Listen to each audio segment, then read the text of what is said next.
Bostonian is Matt Perrault. This is our city. The book is Dave Sharapan. Pay him. Pay that man his money. Together, they are the Bostonian versus the book. You covered 12. Covered! Follow the show on Twitter at Boston versus the book. How do you like them apples? Bringing you the best insight on sports betting news, Matt and Dave's daily picks, and an entertaining and unfiltered dive into the sports betting industry. Here's Dave Sharapan and Matt Perrault. And here we go.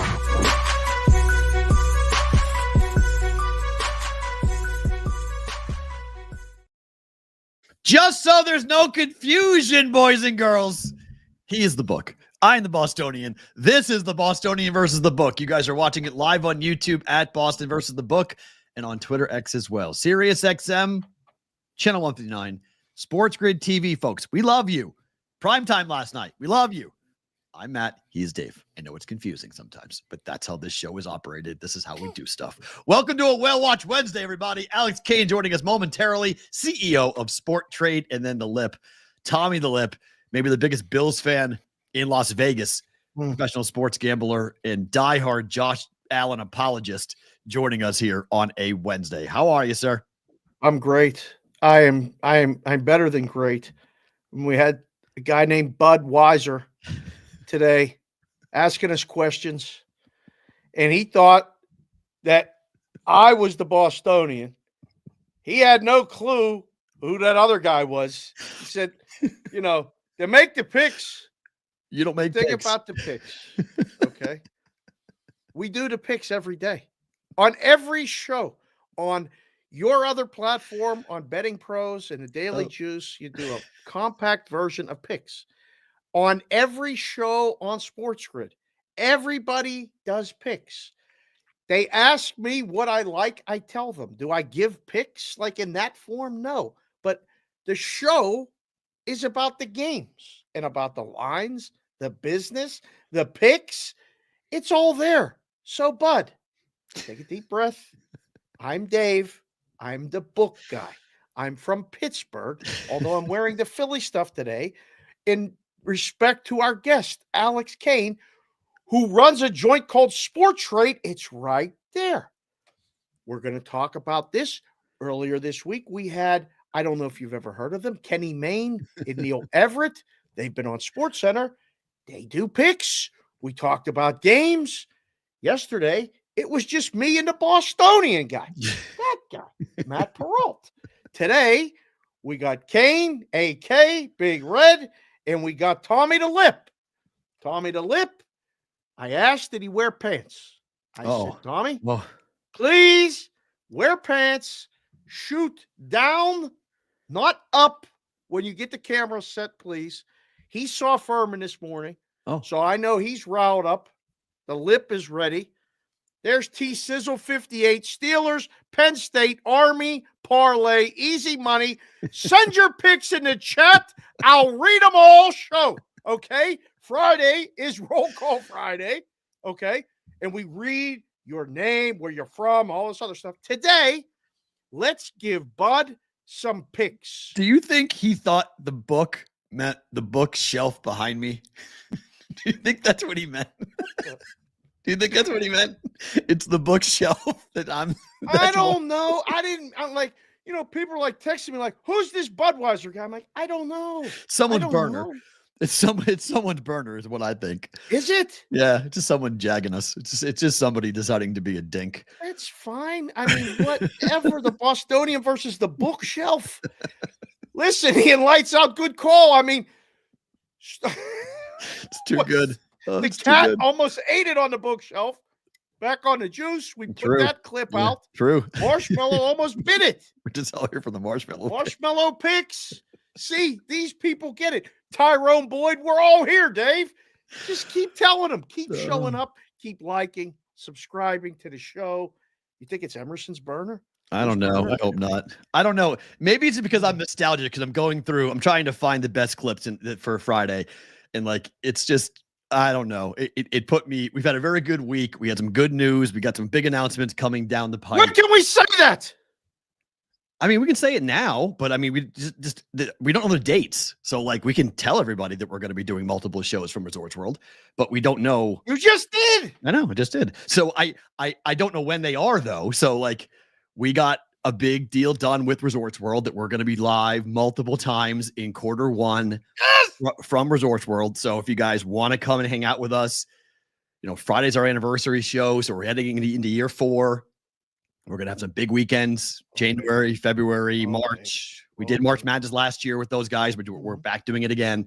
So hopefully more details and dates and times and things to come. But so we've had a really good week. We're psyched to get that deal done with those guys.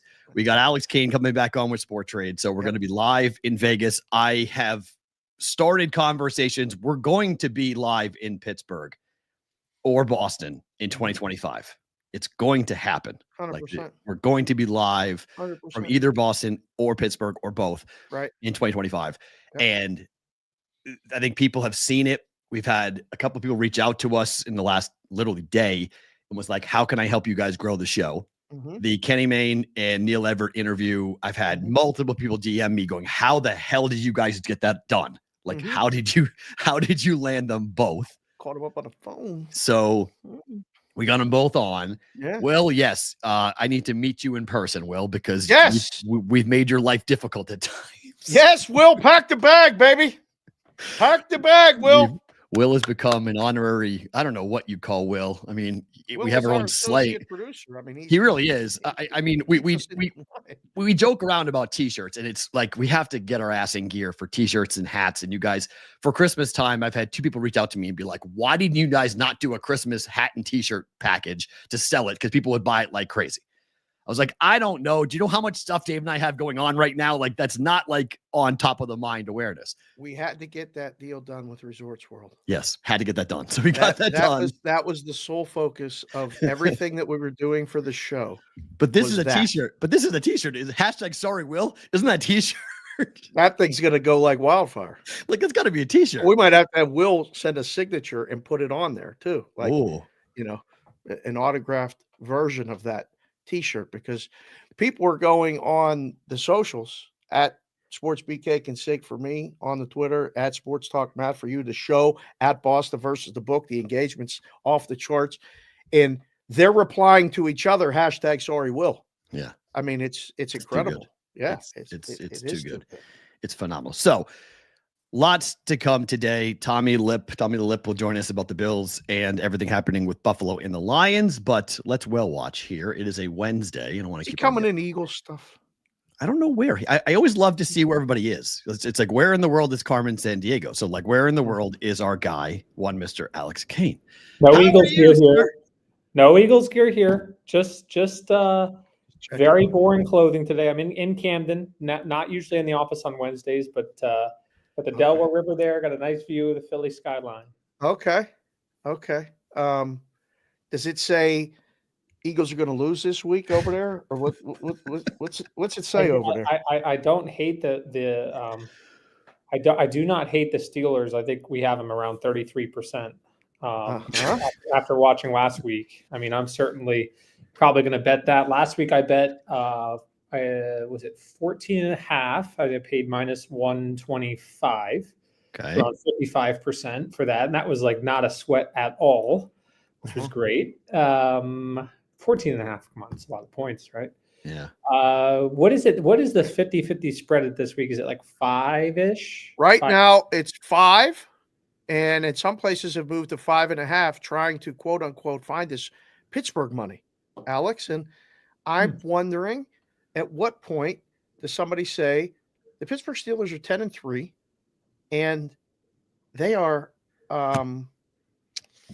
dare I say, lucky? They're Lucky? 10-3 against the spread. That is the best record in football. That's not the best record in football. Against the spread? I don't believe that's the best record in football. 10-3 is the most wins in football against the spread. That is the single best record against the spread. And they're playing the Philadelphia Eagles. And Alex, you're there. You're in Camden today, but you're driving around. You're still part of the media scene. You're listening to the WIP. This A.J. Brown and Jalen is what's going on over there, Alex? This could be very interesting. I hope it's just not a replay of the 2023 season. Right. I honestly think it was a really bad game for Jalen Hurts and maybe nothing more.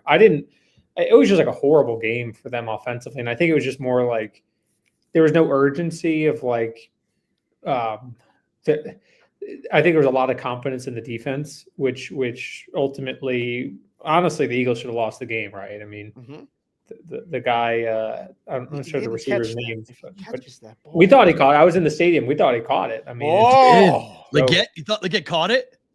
Oh yeah, we were all like, "Oh, it's over." Oh like, wow! I looked over at Huffman. I'm like, "We just lost," sort of thing. And I was Would like, you have taken a $3.1 million bet in that game? Oh, we were just looking at each other every couple of minutes, and actually, Arpita went, and Anthony had a good time as a small group, and we were just joking the whole time. Can you imagine you have 3.1 million on this? Like, this is not. I don't know. Not if an easy sweat. Yeah. I don't know if I enjoyed that. I mean, 3.1 for a million for the guy that probably bet it is probably like $3,000 for me. Right. And I would not enjoy having $3,000 on that. No. So if I didn't enjoy 3,000, he probably wouldn't enjoy 3 million. Yeah. The money line bet is interesting, and like trying to explain it to people, like why would somebody lay $3.1 million on a football game to win $425,000? Alex, is there anything that you could say to someone who is not in the business like us that would justify somebody taking that amount of risk on a football game? It's a 3-hour investment. Yep. I mean, you guys know me. I think the money line is the single best bet of all time. I just think it just makes look no further than this game. I mean, these guys aren't playing to cover a spread. Okay. Not at all. And you knew that halfway through the first quarter. I mean, these guys were not pushing hard at all.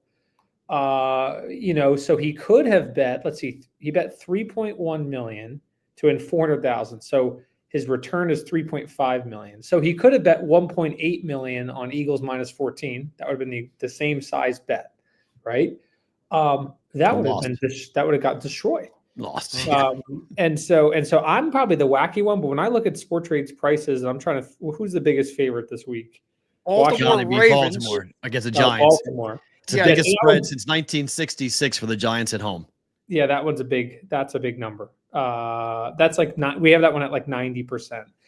I think the interesting thing about like reflecting the prices of probabilities, like I would never bet a minus 900 favorite. Like something feels so wrong about it.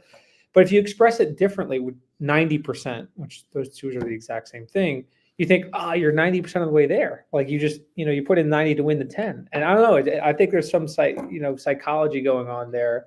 I've certainly bet I probably never bet minus 900 before, but Eagles what were they? Minus 700. That actually ended up being a great bet, by the way. Yeah. That's 87.5%. The midpoint closed at around 88.5 or 89, meaning Circa was actually offering, I want to say plus 750. Yes, they're the best on the planet. They had the best plus price on the planet. Right, which is sort of them telling you, like, as soon as they cross over into losing, like, okay, I took the bet at minus 700, and I'm willing to now, take the other side at plus. Short myself, basically. Yeah, is what they're so doing. That's sort of them admitting, like, oh, that was a good bet. Now, doesn't mean that customers are professional because it's a sample size of one, but minus 700 was a great price.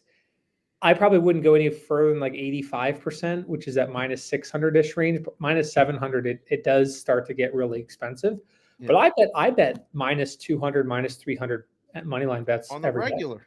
The regular, because it's if you believe in the efficient market hypothesis, okay, which I do, and I think Dave, you probably do as well. In the closing line, what the last 25 years isn't like the favorite in the NFL. If you just blindly took the favorite the last 20 years on the spread, you would have like 1,900 wins and like 1,910 losses and like 400 pushes.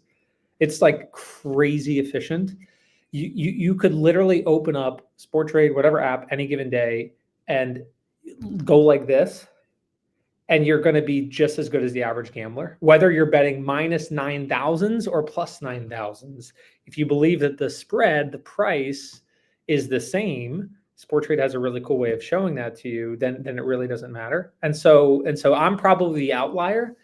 I'm probably not putting $3.1 million on anything. But if I had to put it on something, I'm certainly not putting it on a plus 700 thing. Right. I think for the average person, I think what they're afraid of is being, okay, so let's say your average bankroll person was $500 or whatever it is, and they're going to put $100 down to win 50 or to win 40, right? Yep. They're afraid of getting wiped out because they automatically assume like, okay, like that game with the Eagles. If Leggett catches that ball, that's a loss.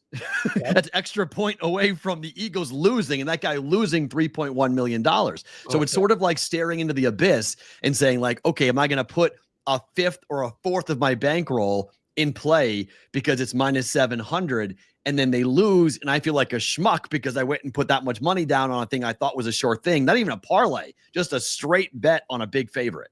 Yeah, I think my what I like to say is I think that the American odds system was invented to obfuscate our understanding of this all. I mean, it's a really horrible system. It's an amazing word. What was that word? It's an amazing word. Amazing word. Obfuscate. Let me actually confuse look at the definition. Confuse everybody. Well, I know what it means, but I can't even spell that. I'm going to see the actual definition here. Obfuscate means to render obscure. Thanks, genius. That doesn't help us. Unclear or unintelligible. The spelling changes will deform some familiar words and obfuscate their etymological origins. Oh my gosh. There's like 6 words in that sentence I don't know, but bewilder. There we go, to bewilder. I'm going to use obfuscate the rest of my day. I got videos to do. I got shows to do tonight. I am going to hit them with this, and I'm going to credit Big Red, AK Alex Kane. That was outstanding. But it is confusing, isn't it? Beautiful. We just put out a blog post, and I don't know if I used that word, but what the point I was trying to make is like I talk to bettors all the time. My favorite day of the week is Tuesdays because I send out an email to all the customers that placed their first bet in the last week. Oh wow! And I am convinced that American Odds does exactly that. I mean, the amount of people I've talked to that say like, minus 170, that's too much juice. I'm like, well, hold on a second. What do you mean by that? Like, well, juice, like that's the VIG. I'm like, all right, let's keep peeling back the layers. How do you know how much juices are? You didn't even quote me the other side of the market. For example, if it's minus 170 plus 168, there's no juice. Correct. If it's minus 170 and the comeback is plus 120, then there's a ton of juice. You're confusing laying much more than 110 to win 100 with the effective fee of a bet or the VIG of the bet, and these things just get so confused. Mm-hmm. Another great example is that Eagles game. You look at the Eagles spread. We maybe had, I don't know, minus 800 on one side, plus 700 on the other side. And you look at that, a lot of bettors go, that's 100-cent spread. That's a lot wider than the 20-cent spread, which is minus 110, when in reality, a minus 800 plus 700 market is way tighter than a minus 110. It has no practical use other than, I guess, laying 110 to win 100. So when you go to a physical sports book, you don't have to pull out any change, I'm guessing. But 99% of the action that happens here in the US is probably online. And so you keep a digital balance. No one buys a sandwich for exactly $5 because they want their bank account to read nothing, 0 and 0 on the cents. So for me, it's like, this is why we're pushing this probability type setting so hard, is that you would have seen on the Eagles, for example, we may be offering the Eagles at 88% odds and then offering the other team, the Panthers, at 13% odds. Well, you take 88 plus 13 is 101, 1% fee. Versus maybe the spread on 14 might be 51 on either side. 51 plus 51 equals 102, 2%. Yes. So yeah, this is a huge sort of task, a huge mountain to climb for us. But our real vision here is to get people to start to see Sport Trade as more of a marketplace. Mm-hmm.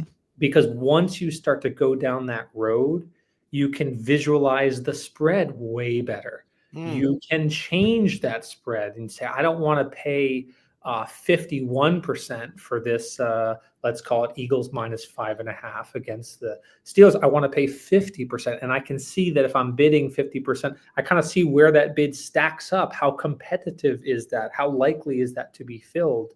If I place a bet and then I go to cash it out, I can understand the spread once again. What price am I being quoted to sell my bet? What is the market willing to buy it for? And where is the market willing to sell it? And I look at that spread, and that's the exact same spread. I can change that spread. So there's so many things that you can do with it. And what I've realized on this journey is that, we have American Odds on our app. You can view the app in American Odds and you'd be happy forever and ever. But it's so much more than just a low margin sports book. It actually is a marketplace, and it has so much practical use. But you really have to, here's another kind of fancy word, you have to transcend American Odds to really understand, like, oh shit, I can start betting things I don't even think is going to happen. I can bet the flow of the game. Oh, really hard to do. No one wakes up and says, I'm going to bet this team at +650, and then I'm going to hedge it at -425. What? No, they wake up and they say, I'm going to bet this thing at 15% chance to win, and it's going to go to 30, and I'm going to sell it and double my money. Like, it's just so much easier to think that way. Can you transcend the Chiefs winning another football game or them winning the Super Bowl? Because is there a way to bet that? Does Sports Trade have a way to bet that? Because every single week the Chiefs find a way to win a football game. Like this past Sunday night, standalone game, doink off the upright through at the end, and it just moves on. They play Cleveland this week in Cleveland. They're the second biggest favorite on the board. Yeah, it just never ends. I mean, it just doesn't end. What's going on with the? It's interesting. There's a couple of games they should have lost there. Yes, more than a couple. And I remember I took some Las Vegas when they were like 13%. And did you sell it before the fumbled? I did. I was driving to family, or my parents were driving. We're going to Thanksgiving with my dad's brother's place, and I'm able to kind of reverse engineer all the odds on these different sites, and my effed up brain only thinks in probabilities. So I was able to effectively sell them for a profit by betting the other side, because I can't use Sports Trade, unfortunately. But then I look this week and I'm like, okay, the Kansas City's got it coming. And then I'm like, but Jameis Winston, like, I don't know. I mean, to win a game, it's 60 minutes. I mean, that's a lot of offensive time for this guy. Yeah, a lot of plays. I don't know if the Lord is going to save this man from pick sixes despite his wishes. So there's, So I look at that and I say, okay, Kansas City 68%. And that's another example. I'm like, you know what? I'd probably lay the 68 to win the 32. They're going to lose more games. It's just that Christmas Day, Alex, you remember it. Just remember it. Christmas Day, they're losing to the Steelers. But the Cleveland, I've bet on too many times this year. Where there's no possible way that they lose, and they lose, and they're pain. Yeah, pain. That's pain. Right. So I think Cleveland I think Kansas City probably gets by. Yeah. This week, but who do they have on Christmas? It's a huge game on Christmas. They play Baltimore. No, Pittsburgh Steelers play Kansas City Chiefs Dave. in Pittsburgh. That's right. You guys play Ravens this weekend. This gauntlet is Eagles on the road, Ravens on the road, Chiefs at home on a short week in the middle of the week, Christmas Day, like Wednesday.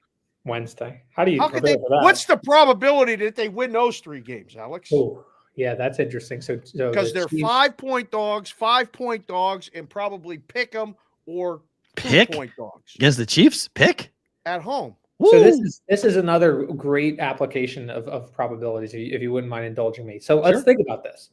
So we have the Steelers against the Eagles this week. They're 33%. Okay. Now the next week they play the Ravens. What do you make that money line? Same number. It's same number. So now you have 33%. Yeah. Perfect. So 33% of 33%. So now we're down to a third of a third. So we'll call it 10%. And then they have Kansas City. Yeah. And what do you make that one? At home. Kansas City will be what? 2-point favorite, maybe? So 57%-ish for 43% for like it. Yeah. Okay, so 43% of 10 is 4.3. So there you go. The parlay should be priced. The fair price is 4.3%.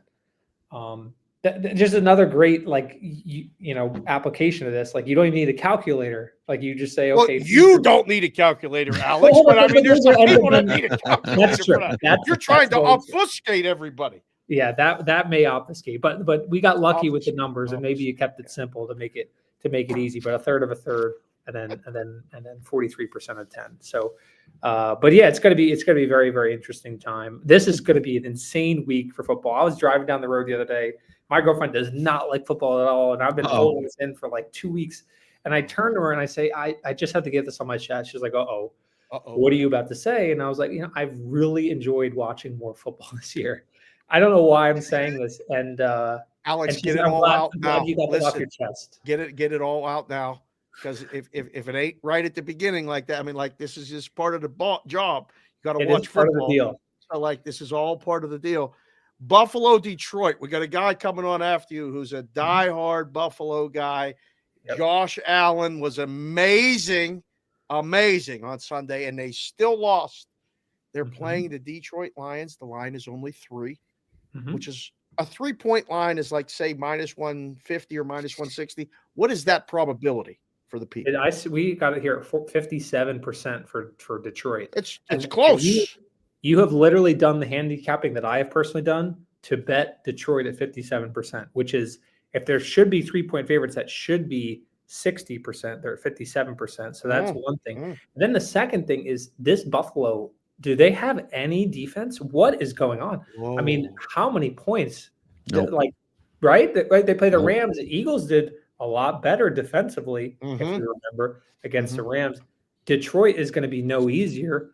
It's very easy to say that Detroit probably has a better offense than the Rams. Ooh, yeah, probably. Yeah, Rams are really good, but they're really good on offense right now. Rams are clicking. They are clicking. But the flip side of that is how many times do you get to bet Buffalo at an underdog? Right. That's the other side. Right. But this is an exact example of like why I would never be betting the point spread here. We're close enough to 50-50. Either take Buffalo, we have them at 44%, or take Detroit at 57%. Neither of those teams are playing to cover the spread. And this has a real good chance of being a tight game. Huge. Like, how disappointed would you be if you bet Buffalo, they're playing, or you bet Detroit rather, they're playing great, and then Buffalo scores a late touchdown to make it a 2-point game when they were down 10, and they go for 2 and they get it, and you lose. Come on, you dominated 48 minutes or 55 minutes, and you lost the game. Like, this is why I love the money line, because both teams are playing to win the game.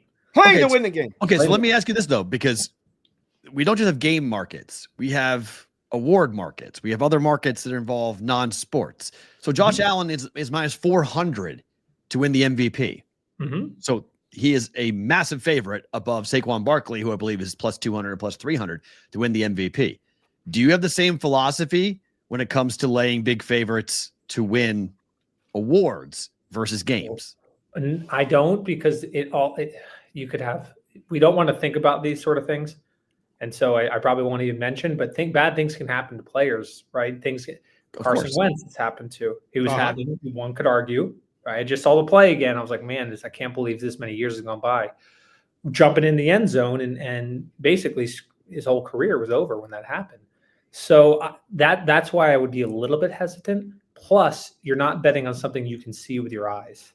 That's the only thing that gets me, of like, my buddy's sitting on this bet. He's got Saquon Barkley. He bet, such a Philly fan. He bet $50 at 100 to 1 on Saquon Barkley. He's texting me. He's like, come on, man. Like, you should know how do I hedge this? Right.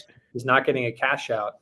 And so we're starting to do this math. And he's like, dude, I'm not laying out $4,000 to lock in $200 profit. I'm just letting this thing ride, which sucks. These things should be more liquid and fair. Alex, how do we get people to like math? Because what we're talking about is probability in math. And Neil deGrasse Tyson was on Bill Maher over the weekend, and he was talking about the first time a human brain actually came up with probability was after calculus was invented. Like, the human brain is not wired to naturally think about probability and naturally think about odds and stats and what the likelihood of something is. Like, how do we create an environment where people can think like this? Because there's money to be made if you were able to flip the paradigm. Yeah, listen, I totally agree with that. I joke with David all the time, and he's like, dude, I've gotten so used to the American odds that if you had me guess like what's the Bills money line, I could get to a closer number by saying plus 120 than I would by trying to guess a probability.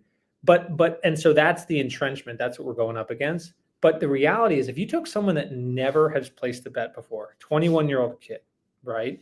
Goody two shoes, 20-year-old kid, has not bet offshore. So let's just, 21-year-old kid.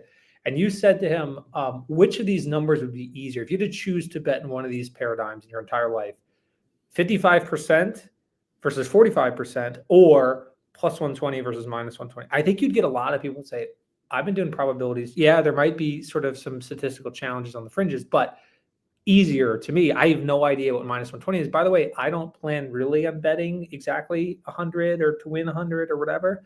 And so usually I'm just going to see how much I win by plugging in 100, and both odds format lets you do that.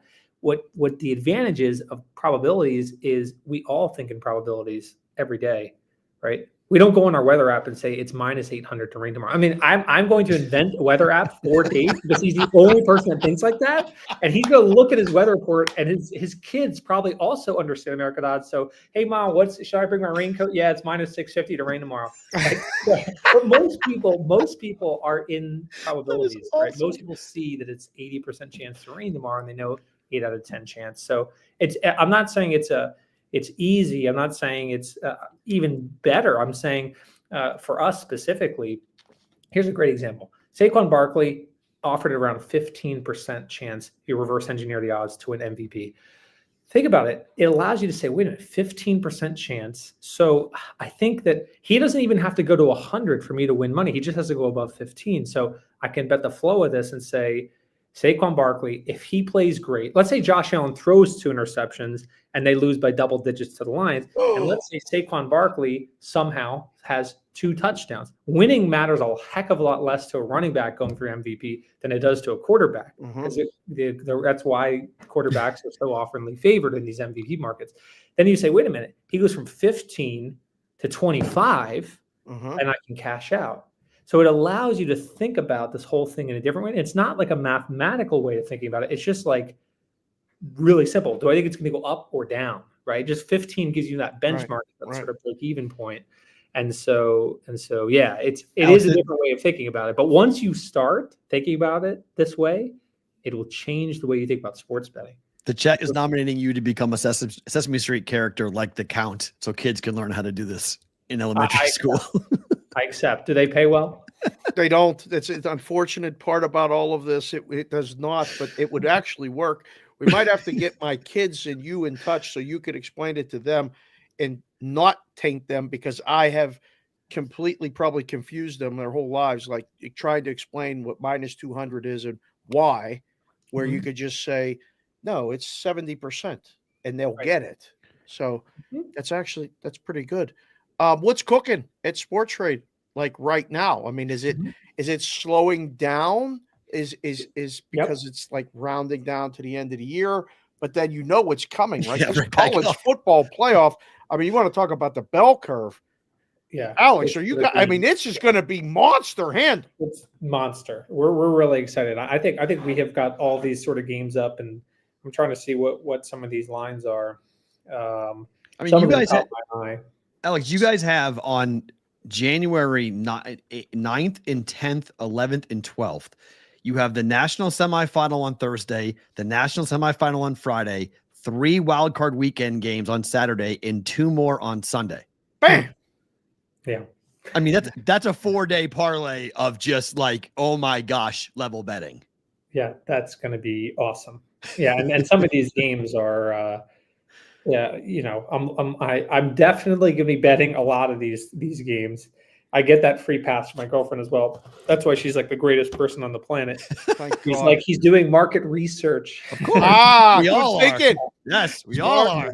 I tell her, and I actually joke with her. And she'll look at Sport Trade. She'll look at our markets. It's funny. Like, we were doing some stuff over the summer with some marketing of like showing players just how much better our golf markets are. And everyone quotes an American odds. So for the purpose of this advertisement, we were showing like, okay, whatever Scotty Scheffler's plus 400 on Bet Online. We've gone at plus 500. That's a 25% odds boost. We sort of went down the first five or six names, and she kind of looked over my shoulder, and it was some afternoon, I was working, and she goes, Alex, I know she's looking at the tweet as we put it together and sees all the numbers. And she goes, Alex, I know like something you've told me about is like you're working on this new odds format, and like you're telling me like you're running into some friction, and like I totally get it, and because it's got the probabilities on one side and the American odds on the other. And I'm like, well, what do you mean by that? She's like, no one's ever going to understand that. And her fingers pointed at the American odds side of things. And she's like, plus 280, like no way, like 26% makes way more sense. Like you should just quit now. You've got no chance, basically. Wow. And I'm like, Kate, I hate to break this to you, but it's actually the opposite. That's the one that everyone uses. She looks at me. She's like, you think I'm stupid? Whoa. No way. There's no way people prefer that. I'm like, people prefer that. So it is. She knows that I'm betting a lot, but she's a sharp sports bettor. She's always looking to get the best price. She can look at the spread of a market, know what's wide, know what's fair. She understands sort of limit orders. And I kind of always joke with her, I'm like, if you ever had interest in this, you'd be a pretty good bettor because you're thinking about this the right way. So a lot of fun stuff coming up for us. We've got all the bowl games. We're really trying to lean in and teach players like how to bet the flow of the game, and customers are doing it and having fun doing it, which is great. And rounding out the year, and we're in holiday season. Yeah, it can be a humbling experience. When we went to Del Mar, I didn't win a single bet. My girlfriend looked at the board for literally 30 seconds and said, bet me the winner on this last horse race before you guys leave. And the horse freaking won. So it's just like Dave. Well, that's the great thing about sports betting, right? Everyone has a chance. It's all a buzz right now. The women are taking over sports betting, Alex. You better start marketing to the women. You've heard this, right? The women are taking over sports betting. See, the biggest gamblers. They put the biggest bets in. Yeah, isn't that crazy? But the funny is, like for 99% of us that aren't like Dave, who just has a gift in bookmaking, we all actually have the exact same chance. And I think without a doubt. Yeah, but not up against him, we don't, though. That's the problem. Not against him. You do. We got to beat him. That's the problem. Oh my God. Can you imagine how bad he beat me if like we both didn't know the line and we both had to like basically bid what we thought the fair price was? I would lose. Talk about we do it here. I'm wrong all the time. No, that would be like the same game parlay on steroids. My hold would be negative 30%. Like, I made the Chiefs only a 2-point favorite over the Steelers, and they were a 4-point favorite. Shit, that's like a huge difference. So but that's what's so democratic about sports betting, right? Like basically everyone has the exact same chance, aside from those that are like statistical geniuses, of which most people are not. And I think that's what makes sports betting so fair. It's the same reason why a cat can basically make 7% trading the S&P as a finance sort of or wealth manager because the market's so dang efficient. So maybe that's the tip of the day. If you're out there and you're paying for a wealth manager, hire your cat and do it for free. Damn. All right. Haven't you guys seen that article? No? Okay. Hire your cat? Yeah, a cat literally picked. Someone in the chat has to look this up. A cat. Someone put up a cat versus like a wealth manager. And because the stocks are priced so efficiently on any given day, you could say buy, sell, buy, all these tickers. And you've actually made just as good of an investment or a trade or a cat as anyone else because it's random. That's the point. Like, now everybody's going to come for us now. It's a marshmallow trading company. Oh my God. Wait until you see this guy, Tommy the Lip, after you.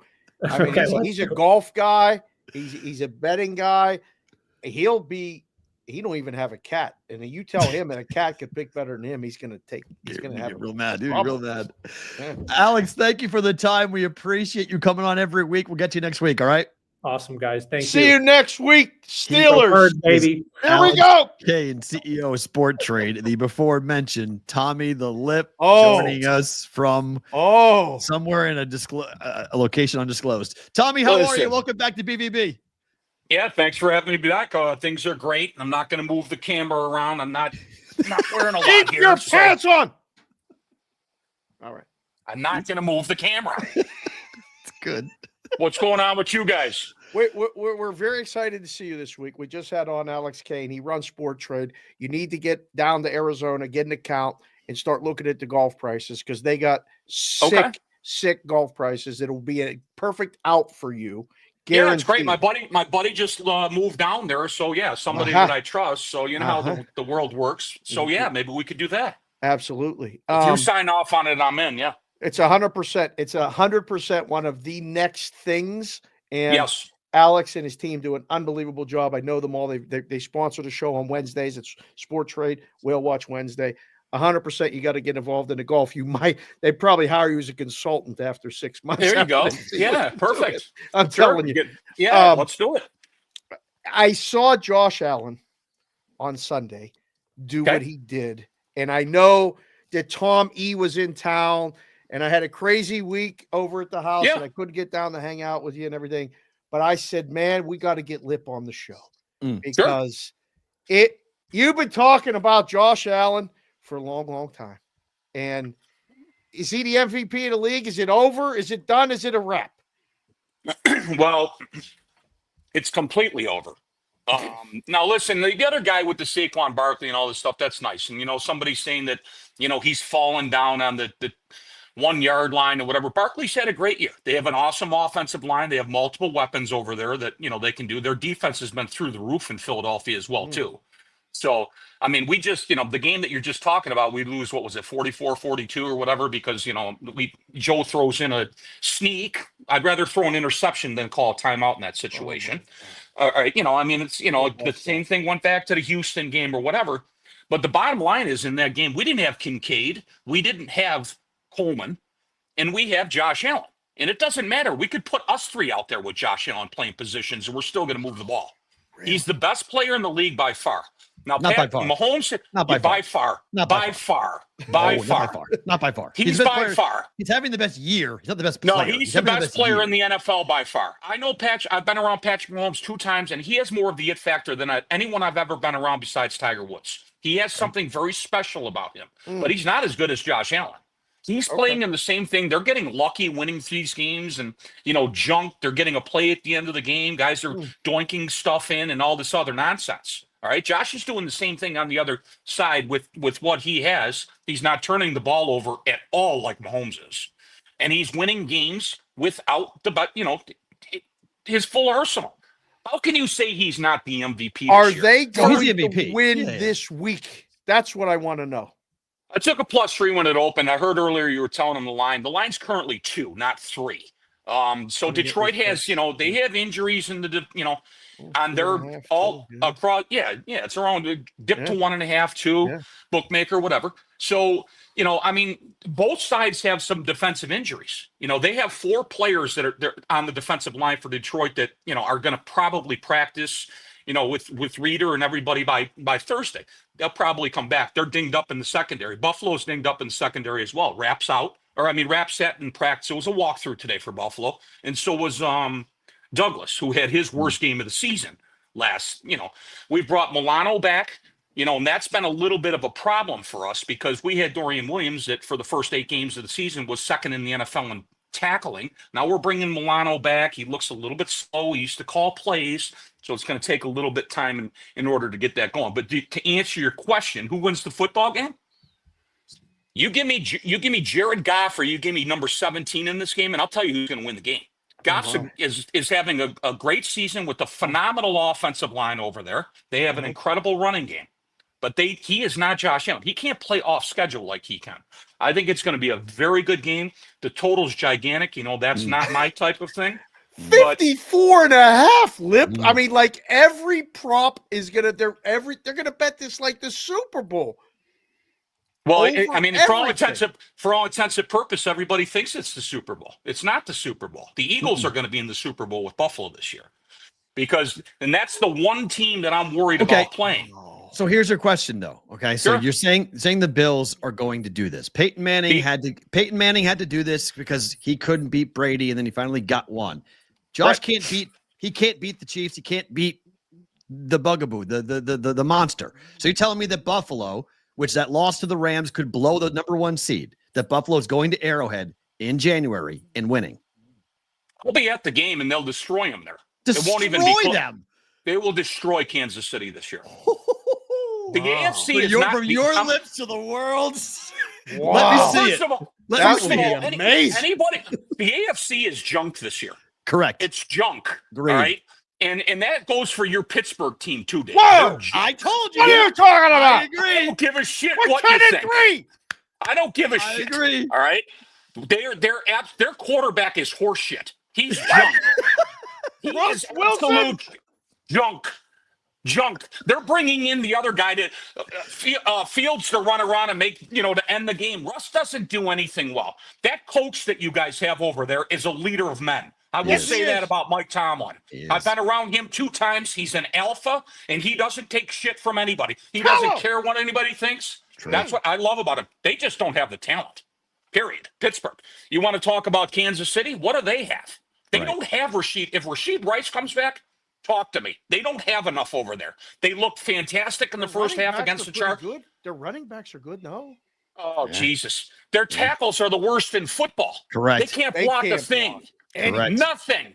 Okay? So now the Chargers, they played, they're up, 13-0 at half or whatever that score was. Herbert missed an overpass there. The second half, Kansas City couldn't have the game end fast enough. They don't have the weapons to compete at all. What about Baltimore? You haven't even mentioned the I've Ravens. seen Lamar in the playoffs. We beat him 10-3 with a defensive touchdown. I've seen his bullshit before. Yes. Right? I've seen it. I'm not at all impressed with that. That Baltimore defense doesn't have it this year. True. Right? Would you rather have Josh Allen or Lamar Jackson in the playoffs? You Where know, are we you playing? can go listen to Where are Mike. we playing? You can listen to the I don't give a shit where we're playing. You I want to listen care. to It matters to Steers me and- where we're playing. It matters where All right, that now game's listen, being played. Baltimore we're not going to have to go there this year, Matt. We know that. So first of all, we went in there and got destroyed this year. It was the worst time of the season for us. All of our linebackers were out. Terrell Bernard was out. He's the best linebacker in football right now. He was out of that game. Milano, we had Taron Jackson. He was out of the game too, who's one of the best slot corners. And we got rumbled. We got destroyed in that game. That's fine. But we've seen Baltimore in the playoffs before. Lamar Jackson is a regular You've also season seen your quarterback. team blow Super Bowls in championship games, and like the Bills. You can't bring up like we've seen the Ravens before because we've seen the Bills before. Like the Bills have to get the Bills have to get over the hump. One of the best games in the history of football. Josh outplayed, Mahomes in 13 seconds left, and we jumbled that whole thing up. Yep. Well, it is. We would have destroyed the Rams in that Super Bowl. But again, Patrick Mahomes has the it factor. Okay, but he doesn't have the pieces this year. It's just as simple as that. What are you going to do? Go to Hopkins all game? You're going to go to this Worthy kid over here? No, it's their defense. It's got to be a little bit concerning. Their defense isn't that good. And another thing while we're at it, it's decent. They don't, it's decent. It's not fantastic. Their coaching is fantastic. All right. Now that's the question I have about you guys. Where are you at with this guy? I love Sean. Every time it gets down to the end, it's not. First of all, the Rams game wasn't Sean's fault. That came in from Joe. Joe, he's the one that sent in the play down there. And for all intents and purposes, 17's the one that really screwed it up. He should not have. There's no way. I would rather, like I said, I'd rather throw an interception on that play than have to use a timeout. You can't use a timeout. And if you're going to use that play, it has to be a fire drill. You have to come in here in 10 seconds. We're going to spike it and go for it on third. You cannot use a timeout in that situation. What do we get? We're going to blame him for the whole situation. Everyone's standing around. So the coaching, to me, I disagree with most people because there's games this year that he's been aggressive and he's gone for the win and they've won the game because of that. Now, Sean didn't do that back in the day. And the reason he didn't do that because we had Diggs and all these other guys and whose the team is this? And it's Josh Allen's team. That's whose team it is. It's Josh Allen. It's the MVP, the best player of the game. Every game that they've lost this year, he hasn't thrown interceptions. He hasn't been a part of the problem at all. He's a better leader. He's happier than he ever was last year. And they're better than anybody in the AFC. That's it. The AFC is down this year. I'm telling you, it is, but you still have the Chiefs. I agree with you, but the Chiefs are still there. The Ravens looking forward to that game. Be careful what you wish for. I hate the Chiefs, so I'm with you, but I hate it's still Patrick Mahomes. I'll tell you what. Go get yourself some 7-1 Buffalo money right now. Go get the 7-1 right now. To win it all. I don't give a shit if they. To win it all. There's no 7-1 AFCs out there. I can't trust you guys in the Super Bowl. I'll give you the AFC. I ain't trusting you guys in New Orleans. There's no way. Put them in. Okay, then put them in exactas or bet against them or scalp against them. 7-1 is not going to be available very long. And I don't care if they lose this week. It's still not going to be available. I just can't see them going on the road and winning at Arrowhead. I just have a hard time seeing Buffalo do that. I thought you guys would have the 1 seed. Thought you'd beat the Rams, not cover. And then we don't need the 1 seed, Matt. You don't need the 1 seed. No, we do not. We don't. There's nobody that can come into Buffalo and beat us, and we're not afraid of We're not afraid of Kansas City this year. They don't afraid of them, but it's still a really hard place to play in January. It's still really hard. Weird things happen, like a kicker goes and misses the kick and lets a line drive, gets the ball on the 40-yard line, and a 36-yard kick should be a 46-yard kick. And that's how they've been winning all their games. That luck's going to run out, and they lose. Yes, but they have to get to the AFC Championship game as well, Matt. They could easily get beat by anybody going in there right now. Man, somebody walks in. They could lose the first game. They could easily, lose the divisional round. easily. For Buffalo, that's gigantic. That's gigantic if Buffalo has I'm not worried about that at all. I can say this: if Buffalo hosts the AFC Championship, it might be a wrap. We might have to make plans to get. But you guys gave up 44 points to the Rams. You're not at all concerned about your defense?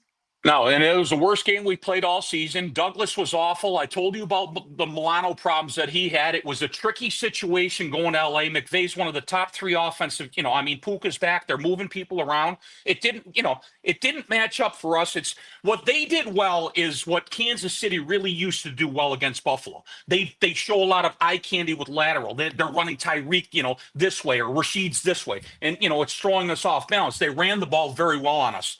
Detroit, this week is a little bit more just line up against you and we'll see what we have. I'm not overly concerned with that because I think our pass defense is one of the best in the NFL. I am a little bit concerned about Douglas and Rapp with their injuries. That's where going back to Buffalo, a situation like the Rams, what they do, they ran the ball very well. That's where down the line, the Eagles, I'm very worried about that matchup for us. I know it's down the line and we have to go through Kansas City and all your bullshit, which we will, but that's what concerns me. Talking to you, Chiefs fans. Yeah, So, now Matt all of a sudden is a huge, he gives up on New England. They have one bad year, a couple bad years. No, he hates Mahomes fan over here. He hates the Chiefs. Where's your hat, Matt? You got your hat on, your Kansas City hat? That's a Buffalo. That's a Boston Red Sox hat, and that's not. He hates the Chiefs. I know, hate but the Chiefs. I hate the Chiefs. I just don't know if you guys can do it. Why? Right? I'm 47. I know. Go get your futures now, Matt. Go get them. All right. All right, calm down. Go give them out. Calm down. Swing it over to the NFC. Yes. Yeah. Is it anyone, if it's not the Lions and it's not the Eagles, who is it? Because we have everyone likes Green Bay. Minnesota. No, Minnesota's a fraud. They're a fraud. Whoa. Why? Because their quarterback is not very good. They lost the biggest injury that you'll see in the playoffs is Darashaw. He was one of the best players in football, that left tackle. When he went out at that halftime when they were trying some bullshit play 3 weeks or a month or 2 months ago or whatever it was, there's nothing they could do. They run a play, he blows his knee out. That's a huge problem for them.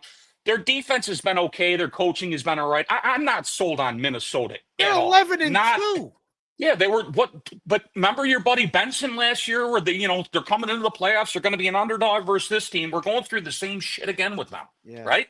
The same stuff. Are you You're right. No, I'm not looking to back. Green Bay's better than them. And for all intents and purposes, if I had to give out a long shot in the NFC, I mean, listen, me and my futures, if I can get in and all of a sudden I can win again, it's Atlanta. I know it sounds silly sounds silly and stupid. I think what they should do at this point is throw out their playbook.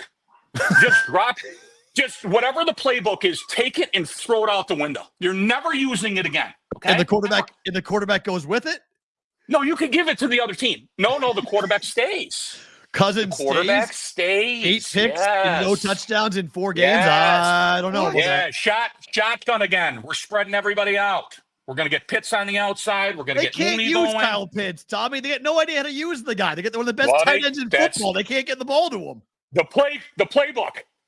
Out the window, right? Line him up and have him go down the field. I'm telling you, let Dijon and do stuff or whatever. They're not even going to win a division, Tom. Well, here's the deal. You get them now. They come back. They win the division. They get their home game. They win their home game. Now we have where we need to be, and we can just go from that point. I'm not saying they have to win the NFC. I'm just saying futures and stuff where you can have one or two other teams. That's what I'm looking at. You probably look at something similar with Tampa. I just who's going to win the NFC West right now? Oh, yeah. Well, it looks like Seattle. right. I mean, think they're the best team. Seattle looks like, I mean, Geno's what, second in the NFL in passing yards? I mean, he's actually been somewhat underrated. They've had some injuries, Metcalf, and they had, for I think 4 or 6 weeks, they had a real problem. That could be a sleeper too. They had a real problem for 4 or 6 weeks with injuries on their defense. Their whole defensive line was out, couldn't play anybody. They're all back. And this coach here, it's his team. I mean, they brought over Dotson from the Bills, who's a pretty good linebacker. He was in the top 3 or 4 in tackles up till about 3 weeks ago in the NFL. They cut him during the bye week. They got rid of him. It was crazy because they got the guy from the Titans over. He wants to run his system, and they beat Arizona twice, and they've been playing better. So I like their defense. Now I think Seattle wins that division. Yeah, it's going to be interesting to see how that plays out because this week against the Packers is going to be a big game because I think we're going to learn a lot about both teams in that game coming up here this weekend, both Seattle and what's happening with the Packers. Where are you when you look at the rest of the year for the AFC? And like Dave and I have talked about it, like we pretty much know who's in the playoffs. So how are you going to bet December football? Because there's some horrifically bad teams. The Titans are absolutely horrible. The Panthers somehow have covered 5 straight weeks. There's some very strange things happening in the NFL. How will you approach the last 4 weeks of the NFL season? Well, probably what I've been doing in most experts. I saw Furman up at the gym. We were talking about the Denver game, Cleveland a couple of weeks. The Monday night game. We're on +6.5. Could have won either way. Oh, He's got +6 on Dallas. Against Cincinnati. I mean, you get into overtime, you get a push, and he takes that in the rear end. It's been one of these, to be completely frank and honest with you. And I'm not going to bring up names. They're guys that they're guys that are really hurting this year.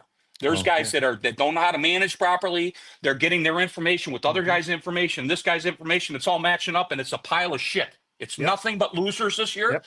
And the way that I'm going to play it is the way that I'm playing. I've cut back slightly on units and even the games that I'm playing, and I'm just going right into 6-point teasers in the NFL, which I'll do in the playoffs as well. You get Buffalo, Denver coming in at 7.5. Give me the teaser.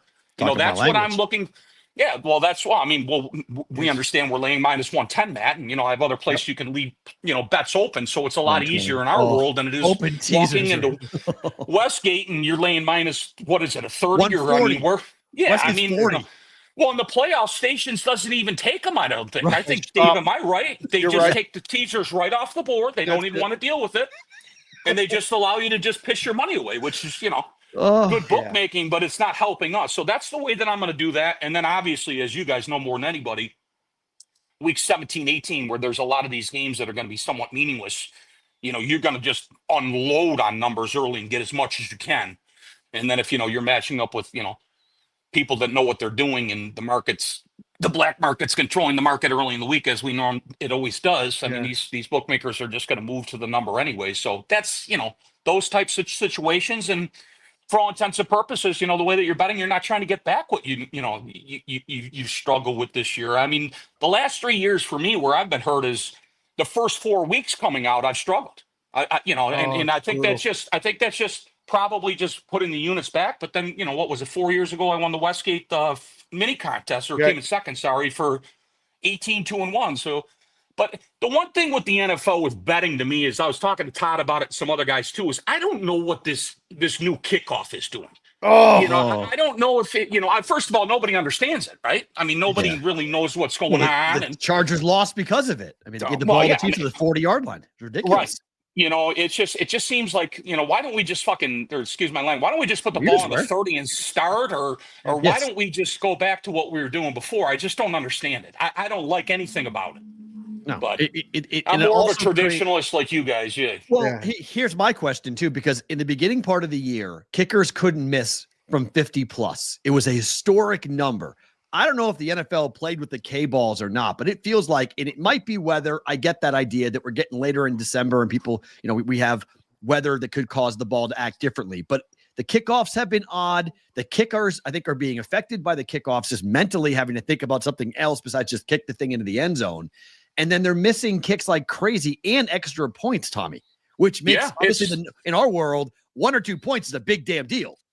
Oh, the 2 number, the 1 number used to mean nothing. Now the 2 number is a huge number in the NFL. You know what I mean? It just is what it is. I mean, and most people are like, "Oh, I got the 2.5 number." Well, why didn't you get the 2? You know what I mean? It's going to be a shootout. Like, it easily could, potentially could do that. But yeah, I mean, the NFL, I mean, in general, they've done some good stuff this year too, with their product. The last year and a half, the overturns that they could clearly blow, and that they don't have to go to commercial break. They're coming back. I do think that, it's a difficult situation. It's very fine line here, but I think they need to take a look at it, maybe institute it for the playoffs. But, go to the Dallas game versus Cincinnati the other night. Now, of course, everyone's talking about, oh my God, it's a bad beat, 7 or whatever, but they missed a clear face mask on, when they're playing the ball. You can't do that. That just cannot happen. Yeah. You know what I mean? The whole world is looking at the guy with the ball, and the guy, and it's happened to Burrow like 3 or 4 times this year. They've lost games not that long. They've lost games because of that. It's unbelievable. So I don't know if, I don't know if they should look at that. Last one for me. Yep. When's the last time you touched your golf clubs?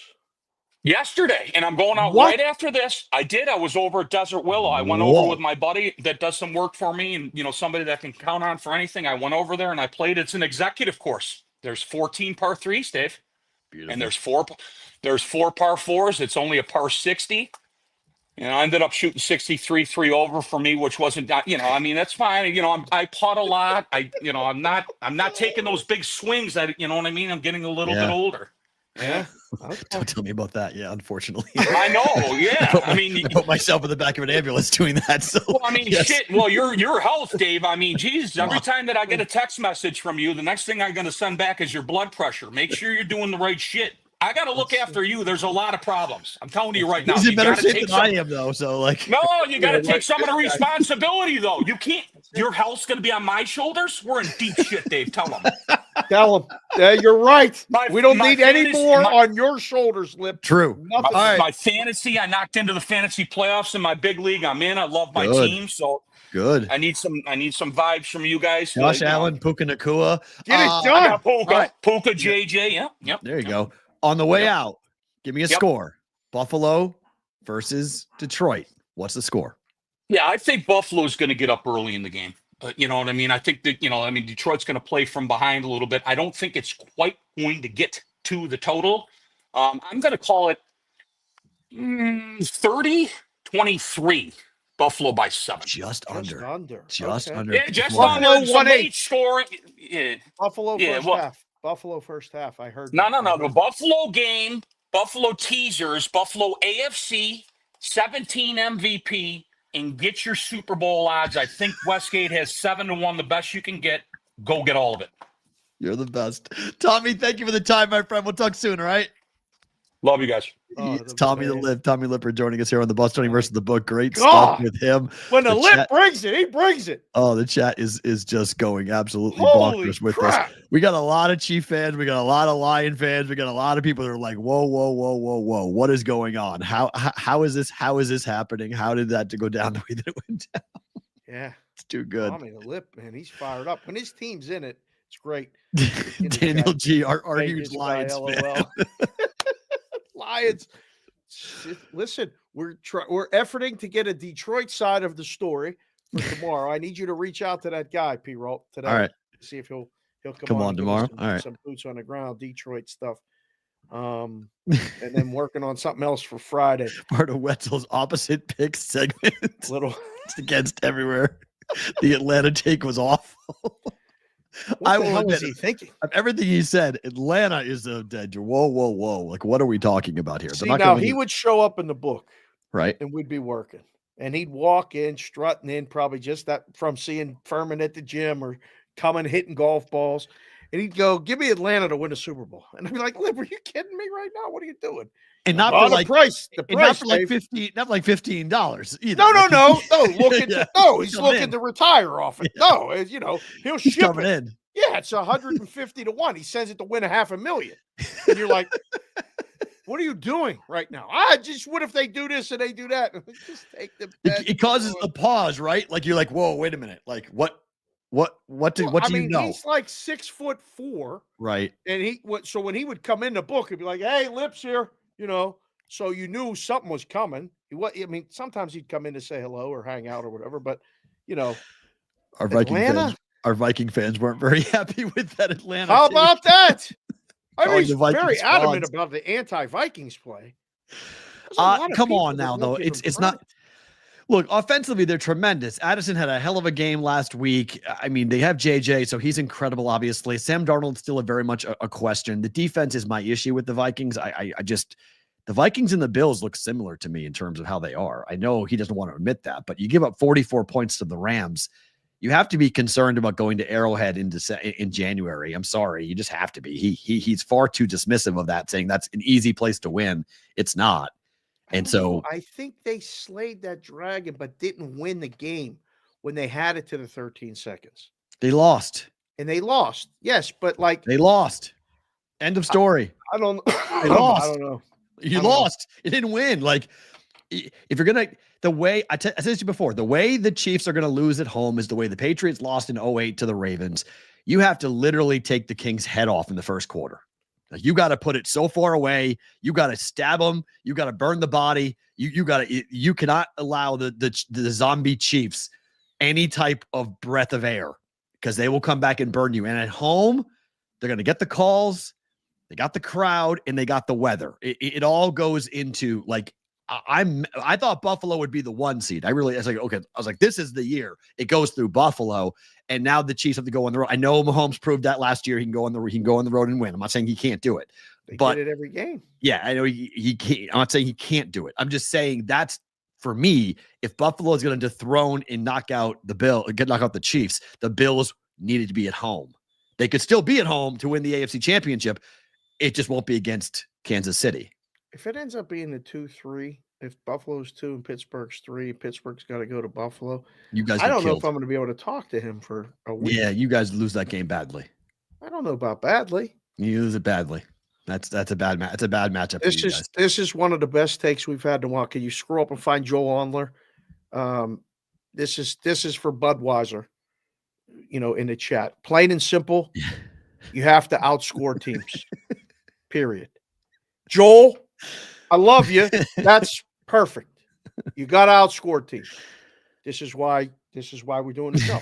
We get takes like this, and the Juice comes in here and says he was right about the Vikes being frauds, but he immediately screwed up his credibility with the Falcons take. That's what I was thinking. I tried to get him. I tried to let him off the hook. I said Tampa. That was the one they wanted a preseason bet on the Bettis show. Is this Budweiser? Is this Budweiser? He's asking you for a play. Randy Poss. Randy. It's a Post, right? I almost said Randy Puss. It's not Randy Puss. Randy Poss. Yeah. Dave, what are 2 good teaser picks besides the Washington football team? Why is the Washington football team an automatic play on a teaser? Hold on, Randy. I wasn't making fun of you. I just couldn't see it because my screen changed. Let's see. Why we're automatically just teasing Washington? Commanders just go on the road. Well, I don't want to tease. Carr's out, right? Derek Carr's done. Yeah, but it doesn't matter to me. I mean, who knows? Spencer Rattler might rise up and do something. Pause. I'm just saying. Hold on. I don't know. I mean, that's a Wong teaser. It's a Wong teaser leg for sure with Commanders. The Seahawks plus the points at home on Sunday night. No, tease it up. 8.5 to 8.5 or 9. I can't believe that number is it still 3? It's 2.5 everywhere, but it's 2.5. The Superbook and offshore have it at Caesars too have it at 3. Okay, yeah. I would take Seattle up. Hard to believe that Buffalo is going to lose by double digits. I mean, the Bills up. You guys like to take favorites down, though. I understand that. It's scary. I don't know this week. I mean, where are you taking a favorite down?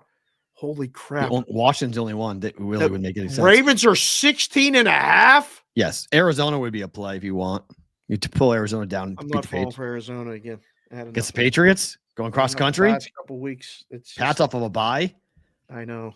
We'll get to the NFL portion of the show here in just 1 second. All right, what happened last night? An Ohio senator introduced a bill that would make it a felony to plant an opposing flag at the 50 at Ohio Stadium. Is this the Onion? This is dead real. This is absolutely dead real. That's front page ESPN.com. Felony. I don't know what's going on. A felony. A felony. It's a turf field. It doesn't even plant. There's no planting anything. It's kids being kids and putting a flag out in the middle of the field to say, aha, I got you. There was a senator, there was a House of Representative member from Georgia who went to the House floor and proposed that Texas must be sent back to the Big 12 on Monday. This guy on Tuesday put this. This might be the softest time in our country's history. We waste time. We waste real valuable time on the stupidest shit ever. Like we got serious. Were you serious about that? That's serious. A Georgia House of Representative member went to the floor of the House and entered into the record a proposal to send Texas back to the Big 12 because they lost to Georgia in the Big 12 title game. I mean, in the SEC title game. Was it a joke? Like no. An offhanded? Nope. This is what they do. They waste their time because they get on social media. Oh, hold on. Roger Long is in the chat. He said he heard the senator was from Toledo. It was a joke. What so for it's on the front page of ESPN. It's on the front page of ESPN.com. No, so, the Texas thing. That guy was from Georgia. He wasn't from Texas. He was from Georgia. Roger, hold on. Somebody go to my Twitter account. I heard this senator. It's on my Twitter account. It's on my Twitter account at Sports Talk Matt. Go ahead. Because this thing is on ESPN, that makes it. No, it's a House of Representative member, not a senator. House of Rep from Georgia, who's on. He entered it into the record. No, not that one. The thing about the flag. That's on ESPN. I mean, okay, fine. You want to call it a joke? It's not. It's into the record. If an Ohio lawmaker gets his way, teams attempting to plant their flag in the middle of the Ohio Stadium during an Ohio State game will be dealing with more than just pepper spray. Ohio State Rep Josh Williams introduced a bill on Tuesday that would classify flag planting at Ohio Stadium around Buckeye football games as a felony. The Ohio Sportsmanship Act, authored by Williams, comes in response to Michigan's attempt to plant its flag after a November 30 game at Ohio State, which set off a brawl between the teams. Police employed pepper spray to separate players and other team personnel. According to Williams in the bill, quote, no person shall plant a flagpole with a flag attached to it in the center of the football field at Ohio Stadium of the Ohio State University on the day of a college football competition, whether before, during, or after the competition. Whoever violates this section is guilty of a felony of the 5th degree. At what fucking point in time you find that to be a joke? What is that? That's not a joke, okay? What is that? He spent time writing this out and introduced it into state law. Unbelievable. What are we doing? That's unbelievable. So that ain't a joke. What are we doing in this country? We are wasting time on, we have real things to talk about, real things to really worry about. You're worried about someone putting a flag down in your field, like you mentioned, on a turf field on top of that? I mean, wow. Is that billable hours? Is that soft? Is that billable hours? Somebody spent time on that, like to introduce that. And by the way, so here it is. Williams, a Republican, represents Ohio's 41st district near Toledo and the Ohio-Michigan border, where many Buckeyes and Wolverines fan intermingle. Williams told ESPN that the Ohio Stadium incident, along with several other college football scuffles around the flag planting during rivalry weekend, caught his attention. After it happened at 5 separate games during rivalry week and seeing that there was no immediate movement, I thought it was necessary to send a signal to our institutions of higher learning that they need to come up with the policies to prevent this in the future so it doesn't risk harm to our law enforcement officers or student athletes or fans. What the hell are you talking about? A joke? That ain't a joke. That's definitely not a joke. That's real. That's a guy who's really trying to put a law into place to make it a felony to put a flag down after a football game. It doesn't even stay up. It falls down. Like they plant the flag and then it falls down to the ground. Like this can't be. I just, of all the things we should be worried about in law and law enforcement and laws and felonies. You make it, if you do this, you can't vote. If a 19-year-old kid from Michigan goes and does this in 2 years, you're going to arrest him, charge him with a felony, and take away his ability to vote. What are we doing? What are we doing? This is absolutely asinine. It is on the Ohio Sports, the O.H.I.O. Sportsmanship Act. Sportsmanship Act. Unfreaking believable. You're going to make bad sportsmanship a felony. Yep. Yeah. Okay. That's oh my. Might have to root for Ohio State, for Tennessee this week. Seriously, talk about soft. Wow. All right, the Yankees side, Max Fried, to an 8-year, $218 million contract.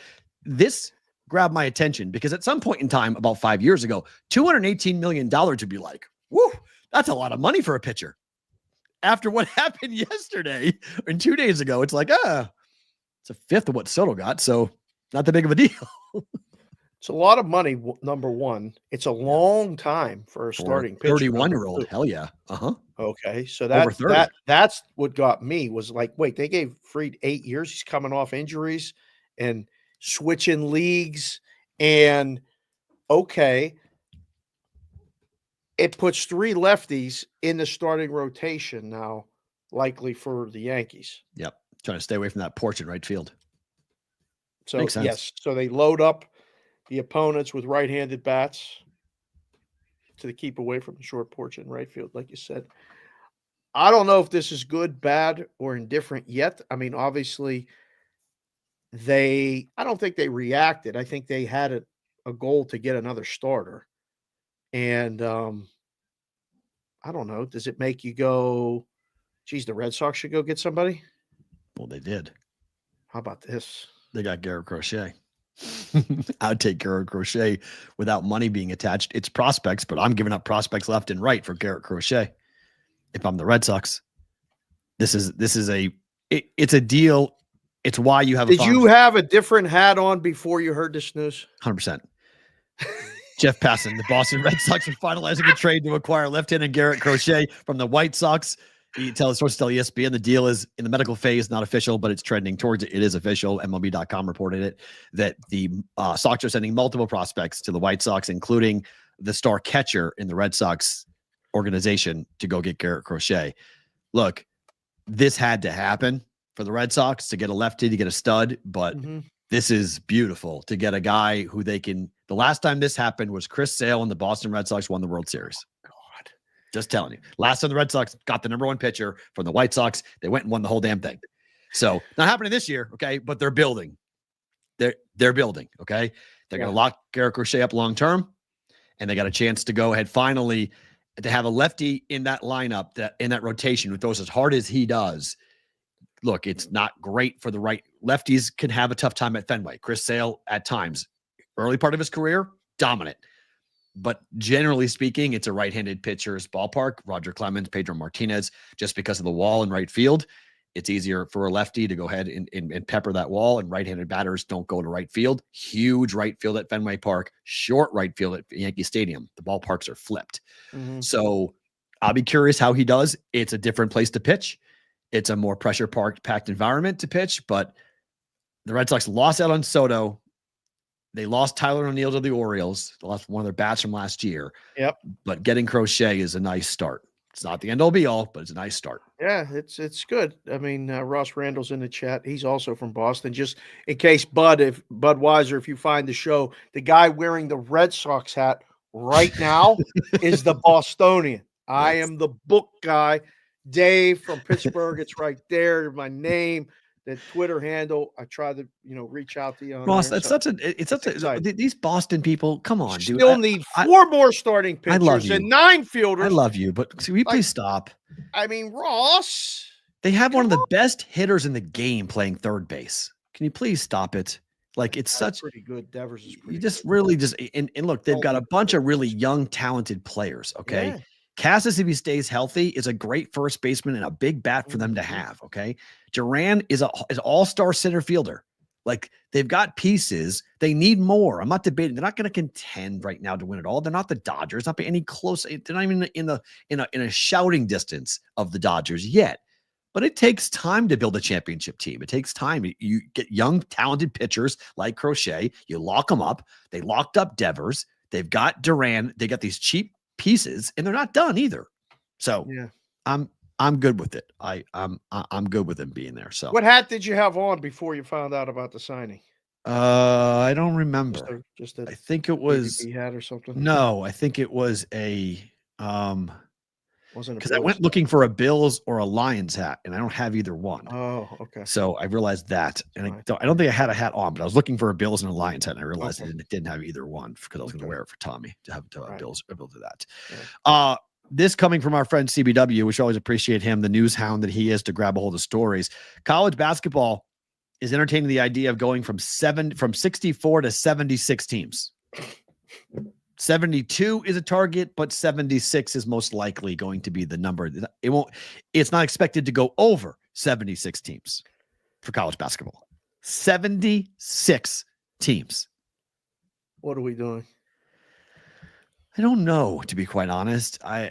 64 is perfect. 68 is a little annoying, but 64 mathematically makes a lot more sense because we're going to get in the same debate and conversation we're having with 12 in the college football playoffs.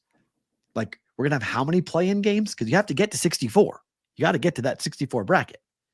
So these extra 12 teams are going to be play-in games, meaning it's going to be shit. It's going to be bad games in Dayton, Ohio. Yesterday, we asked a question about Bill Parcells coaching or not, and we're going to get to that in a second because I was like, I can't even believe this is all happening. All these worlds. I don't think it's happening. I think it's all, but I think it's North Carolina pushing that narrative. Okay. But today we're going to give everybody a poll question right now. We love the interaction back and forth. Mm-hmm.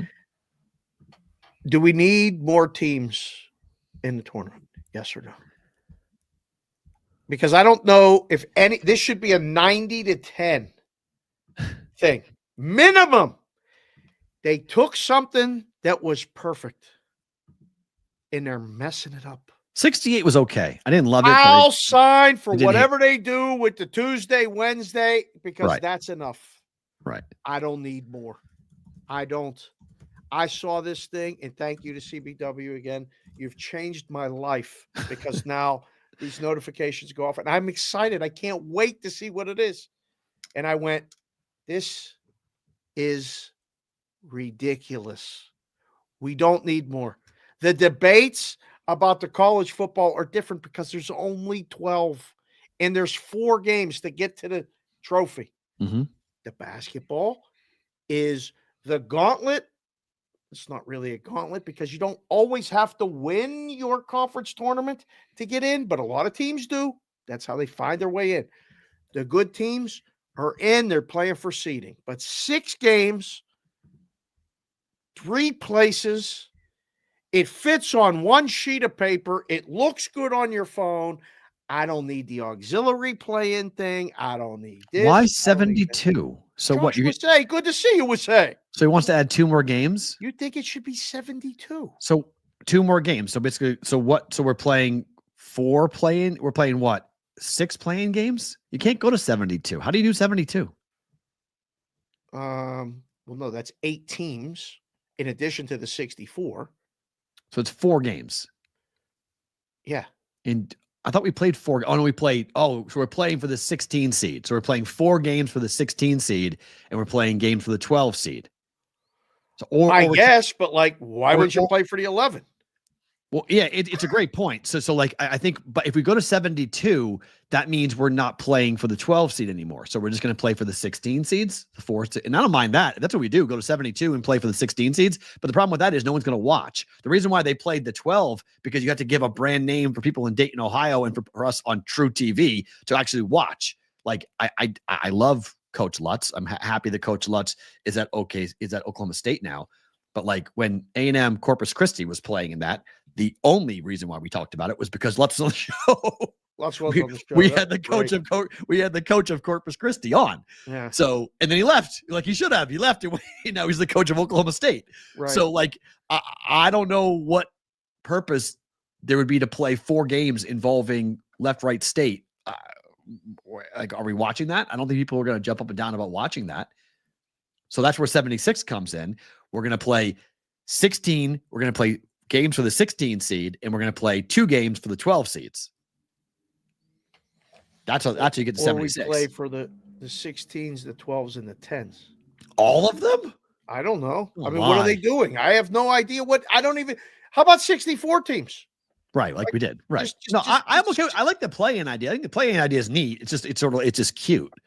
But like 76 makes more sense business-wise. Sure. So I mean, yes, you do 6 games in Dayton, and you're playing for 4 16 seeds in 212. When do you do those games? Because the conference tournament is literally the week before. Like the Wednesday. big conference. You can do it. You can do it. Tuesday, Wednesday. You can do that. Boy, you really put those kids up against it. They all have charter planes, so it's not hard. It's easy to fly around.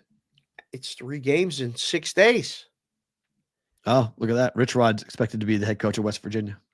Just got a notification from West Virginia. They're expected to announce a new head coach inside of 48 hours. Rich Rod is in Motown right now. This looks like it's happening. I think that's a great idea for him to go back to West Virginia, to have Rich Rodriguez back. He did so well there. So we'll see. This is just a quickie story with the NFL. I don't want to get too far into it, but Randy Moss is such a unbelievable figure. And the report came out, and not even a report, it was a podcast mention from someone who, Larry Fitzgerald Sr., who may have right information, but may not have right information. But Randy Moss's son went to social media and basically told the guy that you're dead wrong, that my dad will address what's happening to him. But he didn't say he does not have liver cancer, but he basically said you don't have your facts right. So we don't know what's going on with Randy Moss. I'm not sure why. This is like what happened when Tim Wakefield and his wife passed, when Tim Wakefield got sick, and Kurt Schilling was the one that came out and said he was sick with cancer. Like, we don't need to report that stuff. Like, let somebody who's battling decide when it's time, if ever, to go public with whatever health battles that they're dealing with. And I know everyone wants to know, because Randy was on the desk on ESPN for their NFL pregame show and had to say, I'm taking a break because I'm going through a lot. Yep. He wore sunglasses for a little bit, and then everyone's like, what's wrong? What's wrong? What's wrong? I hope that report is wrong, because liver cancer is not something that you ever want to wish on your worst enemy. Nope. So I just hope I hope he's okay. I hope he's okay. So, and maybe it's liver, maybe he's got something going on with liver, because that's where your eyes come into play. Your eyes have issues when you have liver cancer, or an issue with your liver in some form or fashion. But it could be his liver is failing. Who knows what's going on? But that is the hope that Randy's okay. But I just wanted to put that out there, because everyone's been saying Randy Moss. You know, I've seen a million posts like, "Oh my gosh, this is horrible. This is awful." Okay, we don't know yet. Let him report that. Let Randy Moss report that. Right. Okay, so we were talking it with Tommy. Bills, dogs on the road, game of the week in the NFL. Who do you like? It's only Wednesday. I don't know yet. I like really don't know. I like under. That's too high. Yeah, I like the Bills. Means a hell of a lot more to the Bills than the Lions. Although I know the Lions are battling, but it's the 1 seed. Their Lions are getting healthy. Yeah. Bills defense is off a rough second game on the road. That's really tough. It's a classic fade spot. Unless something really, really happens, like between now and then, like I ain't picking this game in a contest. Oh God, no. No. And I'm not sure I bet this. I'm not sure I'm betting this game. Yeah, this is hard. This is really hard. I don't feel like there's an edge yet. You know, we gotta get these reports and see who's playing and all that other stuff if they're injured. But you know, I mean, this is the game for the Lions. The way they won that last one, they go and they beat the Bills, let alone punch them in the mouth. Boy, don't peak too soon. Don't peak too soon. Yeah, don't peak too soon. Just got to keep winning the games. What do you mean? Don't peak too soon. That's all I'm saying. Don't peak too soon. They play at the Bears the following week, which would be a housing. Allen's minus 400 to win the MVP. Anyway, he doesn't get it.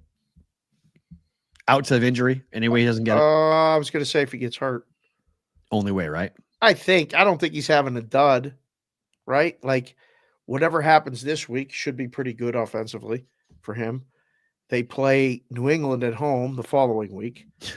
That's going to be a stat patter. I mean, they're already 13-point favorites in that one. So, no,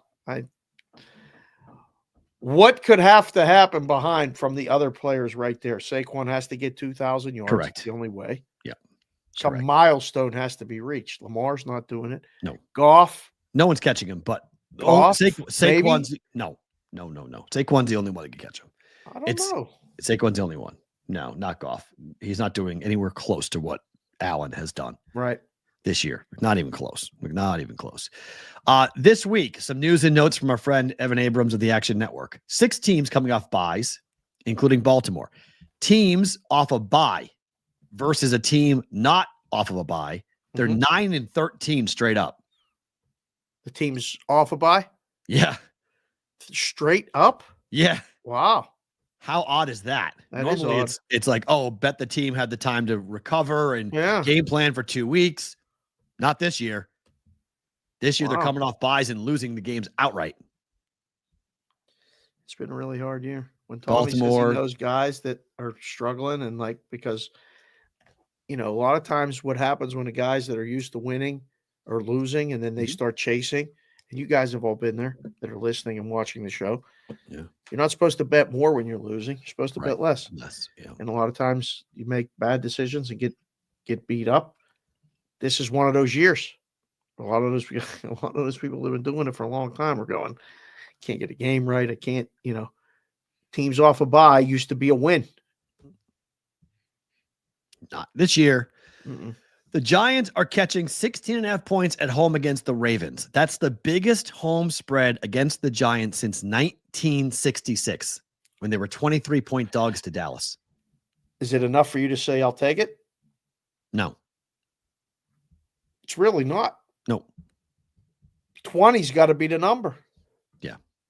And it's at the Giants, but literally you see what's going on there. They're going to maximum get 10 points. And you mean to tell me the Ravens aren't scoring 30? Right. Right? Tommy DeVito's back at QB, and you said that with exclamation points, CBW. It should be question marks or sad faces. Yes. They're not going to score at all. The Panthers have covered 5 straight games. That's the longest current streak in the NFL. It's the longest for Carolina since 2013 when Cam Newton covered 6 straight games. Carolina is favored for the first time in over 2 years against the Dallas Cowboys, laying 2.5 points. It's going to close the favorite too. There's no chance that the Dallas flips it. It's 2.5 solid, already 3 at a couple places. I would recommend between now and game time, if you like the Panthers at all, you'd lay the 2.5. Will they climb above? Take the dog? Because if you think the Panthers are going to win, but it could fall 3, you better lay the 2.5 now, because it's already gone to 3 at a couple places, and it's Wednesday, and it is going to 3. Yeah, it ain't going down. No. So you could do the Alex thing and lay the money line, so you don't lay in any points. 2.5 never scares me though. I don't mind laying 2.5. Even with the way the games go and this and that. AK would say to buy the money line, JC, from KC. There's no question. But I'm not afraid of the 2.5. So I don't know. Tease Dallas up? Absolutely. If you're going to tease the game, you tease Dallas up. Yeah, they're going to hang around. Are they? Yes. Cooper Rush? Oh, boy. I don't know. Titans are 2-11 against the spread, Dave. That's the worst ATS record through 13 games since the 2016 Browns. Titans are catching 5 at home to Cincinnati. Is this the survivor play of the week? Again with these Bengals, and nobody has them left. Oh, okay, that's why. I don't think I don't have to look at the availability chart, but who in the hell survived the Bengals this long, and they're the team that's taken out the most people at Circus. So no, I don't want them. But the Titans are the same as the Cowboys. Yeah, I don't think so. I would have the Cowboys favored against the Titans on a neutral, small, but still. So this is kind of a bargain for the Bengals. Yes, I agree. Right? Yeah. I was surprised that this is below 7. I mean, I have under on the Raiders 6.5 wins, under on the Titans 6.5 wins. I'm almost to the finish line on both. Right. I'm close to getting there. So I need another win here on this. and we're there. I think you got to worry about the Raiders when they're not even trying to win. And I don't know the Titans are either. I mean, I think the Titans are really trying to win either with the way they are. Crazy stat. Bo Nix is the first rookie to go 6-0 against the number as a favorite in the Super Bowl era. It's incredible. That's wild. Bo Nix is the most profitable quarterback ever as a rookie, as a favorite. It's incredible. And he's favored again against Indianapolis. And you guys are going to line up to buy against them. And I would too. You would too? Okay. Yeah. Yeah. I mean, this is an unbettable game. Like, this is completely because you're supposed to take the points. And then you're going to be asking yourself after the game, why did I take the points? I had 6 with Cleveland in Denver.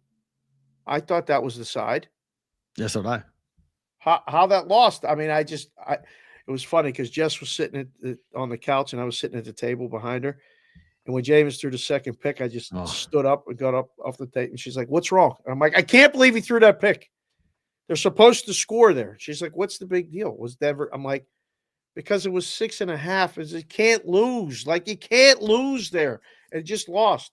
Stevie, he's my rookie of the year. I know everyone's going to want to vote Jaden Daniels, but I would vote Bo Nix rookie of the year.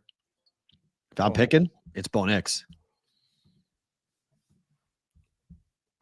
I think does Washington make the playoffs?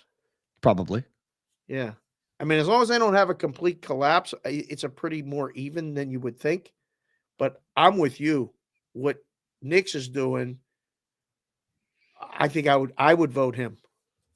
Nix has been he's a rookie quarterback who has a team. If the Commanders make the playoffs, I'm not worried about the Commanders. The Broncos make the playoffs, they're going to be a problem for somebody. They're not an easy out. Yeah, and a one-gamer. Their defense is damn good. Patrick Surtain is dynamic. We don't have many shutdown cornerbacks in the NFL, and he's one of them. Yeah. You would think, I mean, Rogers just said it in the chat too. Richardson won't threaten the Denver defense. That's the problem. Like, taking against Nix is you end up with that, and then outside and blah blah blah blah blah. I bet Denver. I would lay it with Denver. Yeah. I think that's going to be a problem for the Colts. Again, another one of these teams. Are they alive? Yeah. Can they really do anything? No. Like, they're playing the string out in a lot of ways. They're hoping to make the playoffs, but right. No. I mean, Denver has a legitimate shot to host a playoff game potentially. I mean, in terms of how things are going to fall. No. They're a wild card team. That's it. Can't win the division. We're going to Chiefs. No. But hold on. I'm trying to. Sorry. Yeah. So they would play on the road against as the 4. I mean, they're going to Buffalo. That's going to be a tall task.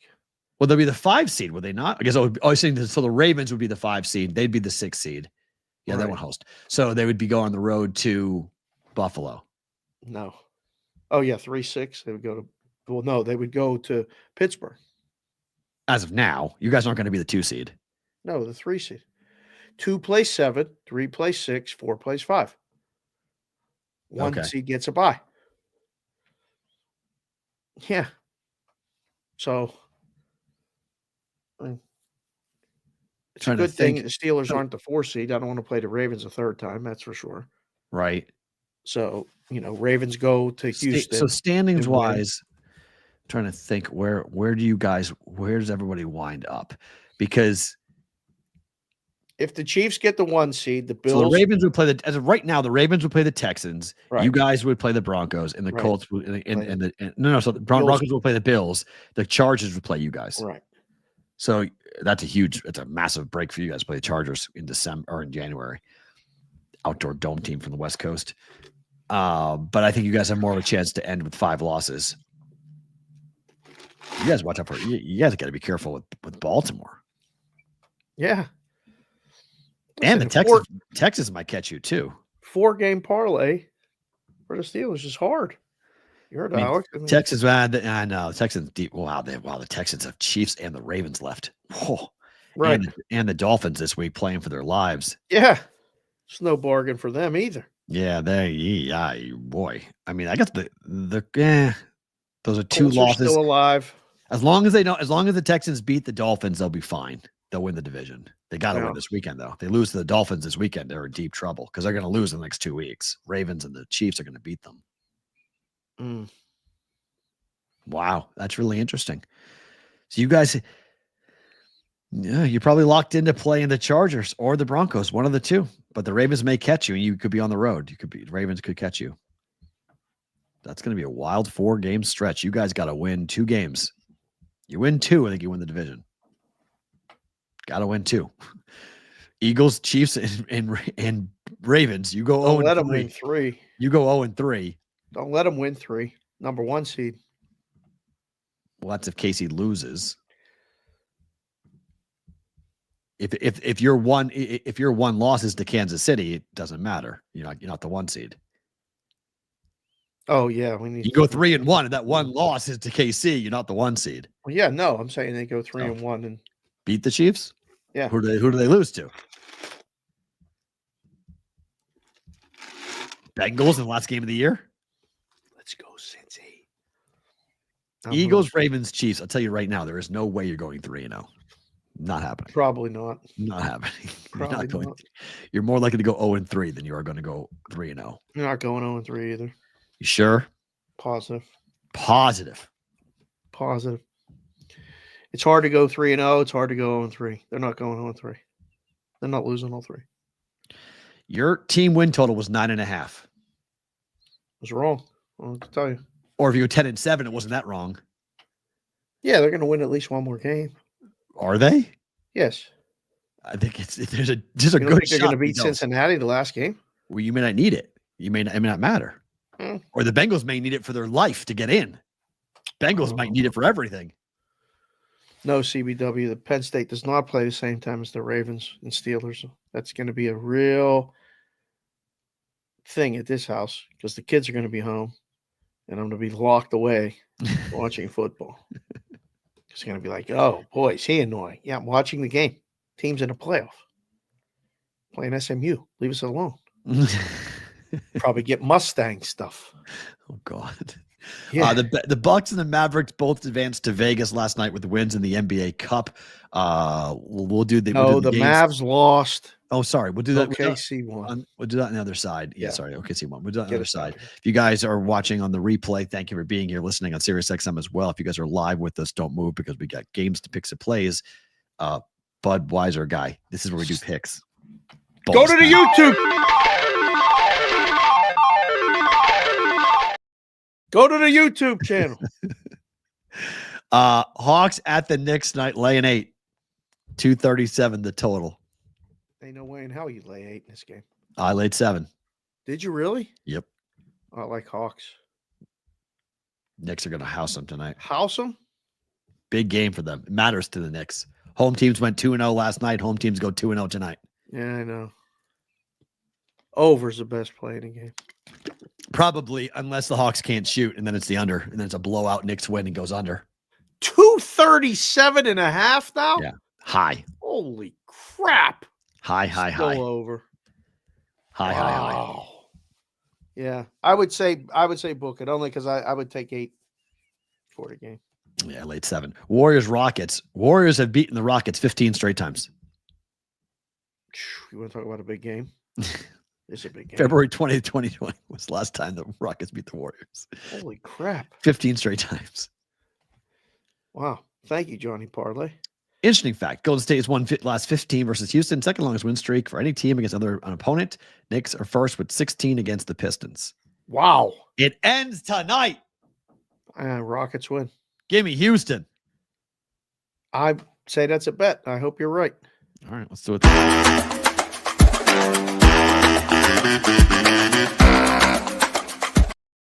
All right, better to book a time. I laid the 7 with the Knicks. I think this is a Knicks win going away here. Number ticked up to 8. -7. Like I said, I'll say book it. I think the Hawks got a shot. I took this last night. I did that. I took the points last night. It worked out. Magic lost, but covered. Very similar. Well, they had a shot to win that game too. They did. They had they played really. The Magic are going to lurk around. Well, The Magic are. if they had Paulo, they would. I mean, they probably would have won the game if they had their best player. But I think that team's growing up fast. Oh yeah, because they play the best defense in the league. It's fun to watch. So they lock you down. Yeah. But Rockets -2. Bet. I like this. We'll see what happens tonight. Mr. Anderson loves the Warriors +2. I got to tell you, I ended up coming downstairs after Sports Grid, asked Jess and Kendall if they wanted to go eat, and they said no. So I went by myself to Born and Raised and ate dinner and watched the Thunder. Man, that was fun. Mavericks couldn't score. The Thunder are fun. They are young and full of you-know-what. Like they are – I really, really enjoyed watching that basketball game. I was like, oh. SGA is tremendous. Oh, he's tremendous. So good. Yeah, he's really, really talented. The team's good. Look, if it's Boston, OKC in the final. I the thought of going to see the NBA Cup in person. Just putting it out there. Semifinal or final? Or you get both games in one day with the semifinal, right? Correct. Yep. Yeah. I think it's one ticket for both. I may pull the trigger. Oh.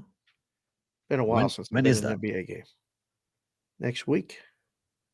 Next Tuesday? Next Friday? We'll check after the show. Yeah. I think, look, you're going to get good games. Because teams, I don't know. I think the Thunder want to win it. They definitely do. I came away last night thinking the Thunder want to win it. They definitely do. So I was like, okay, so they want to win it. All right. Yeah. So that's a team that has the talent to win it, and they actually want to win it. And so here we go on that. And then finally, here is your bracket. I couldn't believe what Circa went to last night. I was really surprised. Circa had the best price on the planet for Georgia last night to win it all at +600. Georgia's got a game in New Orleans against either Indiana or Notre Dame. Not worried about it. They're going to play either Boise, SMU, or Penn State. Not worried about it. Georgia's into the national championship game in my mind. The more I looked at that draw, I went, wow. Of all that, we spent so much time, me in particular, talking about Penn State's draw and Oregon's draw and how Oregon got screwed. I looked at it and went, who's fading Georgia? Because the more I've read about Gunnar Stockton, the more I like Gunnar Stockton. 6-1 at Georgia. Better to book it. You can get it at Circa Sports. Just because I think there's other options, I'll say book it, but that's a really good price. You should, if you like Georgia, you should buy that because that will put you in a position to hedge off of it in the final. It's going to take a gigantic effort for Indiana or Notre Dame to win the first game. So I think you get them in the second game, and you could get them in against, if it's not Penn State, anybody else. They'll Boise be a or massive favorite. Yeah, Boise, SMU. A massive favorite. When you look at the bracket, that's the thing that jumped out at me. I was going through it, and I was like, okay, wait a minute. So Boise has a bye. Sorry, Georgia has a bye. They're gonna have a massive advantage over Notre Dame in Indiana. They know how to win in the Superdome, in the Sugar Bowl. They know how to play in New Orleans at Mercedes-Benz. So, and they're going to have tons of fans there because they're used to that trip. They go all the time. So now they advance past that, and they're going to play either the 3, 6, or the 11 seed, and they're going to be big favorites over anybody. Penn State will have the chance to be the lowest favorite. It's probably 3.5 against Penn State.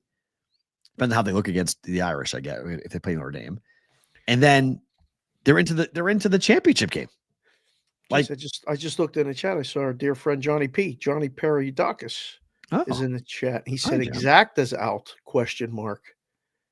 I went looking. I couldn't find it. Yeah, but Georgia paired up with Texas because that was the other thing. Like buying a Texas ticket. If you want to talk about on the other side of the bracket, because I was going to buy both. I'm like, let's buy both sides. Right. The other side of the bracket, I don't know because Texas is the odds-on favorite. They're the 5 seed. They're the biggest favorite against Clemson. They'll play Arizona State. They'll house them, and then they'll play either Oregon, Ohio State, or Tennessee. That's hard. Like that's the exact opposite of what Georgia's got with Boise, SMU, and Penn State. So all 3 of those teams at the top of that bracket could beat Texas. So I was like, I have no idea what to do with the left side of the bracket. It increases. I thought it makes the value even more on Georgia Right. Because the right side of the bracket is so wide open, is such lined up for Georgia versus the left side of the bracket being so hard for Ohio State. Sorry, for Oregon, rather.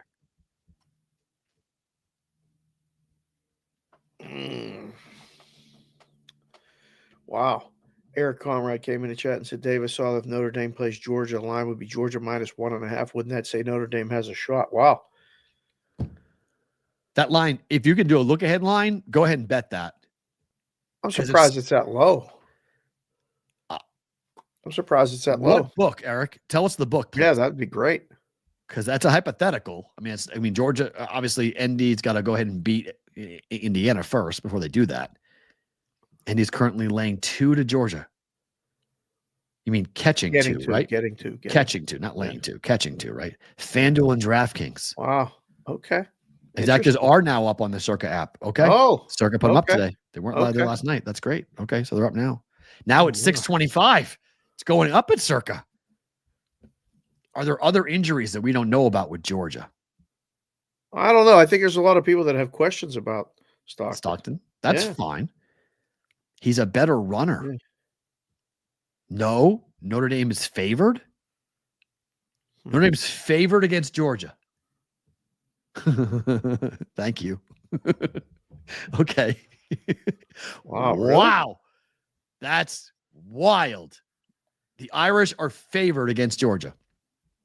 Okay. Surprising. Very surprising. Plus 625. I like it even more. Go get it at Circa. Plus 625. It's climbing. Damn. Don't understand that. I'm sorry. I don't understand that. I know. Look, I get it. Irish have been playing very, very well this year. Their defense has been underrated. They make mistakes. Their quarterback makes mistakes. And Georgia's defense is being slept on. I think people are realizing how good Georgia is now defensively. They have fixed their issues. Their secondary is really freaking good. They fixed it. I know Alabama torched them. I get it. But look what Texas did. They moved between the 30s. And then the second they got to the 30-yard line, that was like, bang, wall, not scoring touchdowns, kick field goals. Go ahead. It'll be a very similar. I mean, I know. Look, I don't think that Notre Dame can move the ball like Texas did on Georgia. I don't know. I mean, somebody thinks they're favored.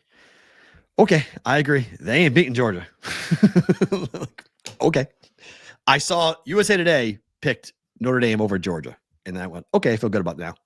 Right. I feel better. USA Today is picking Notre Dame over Georgia. More people need to do that. Like wow.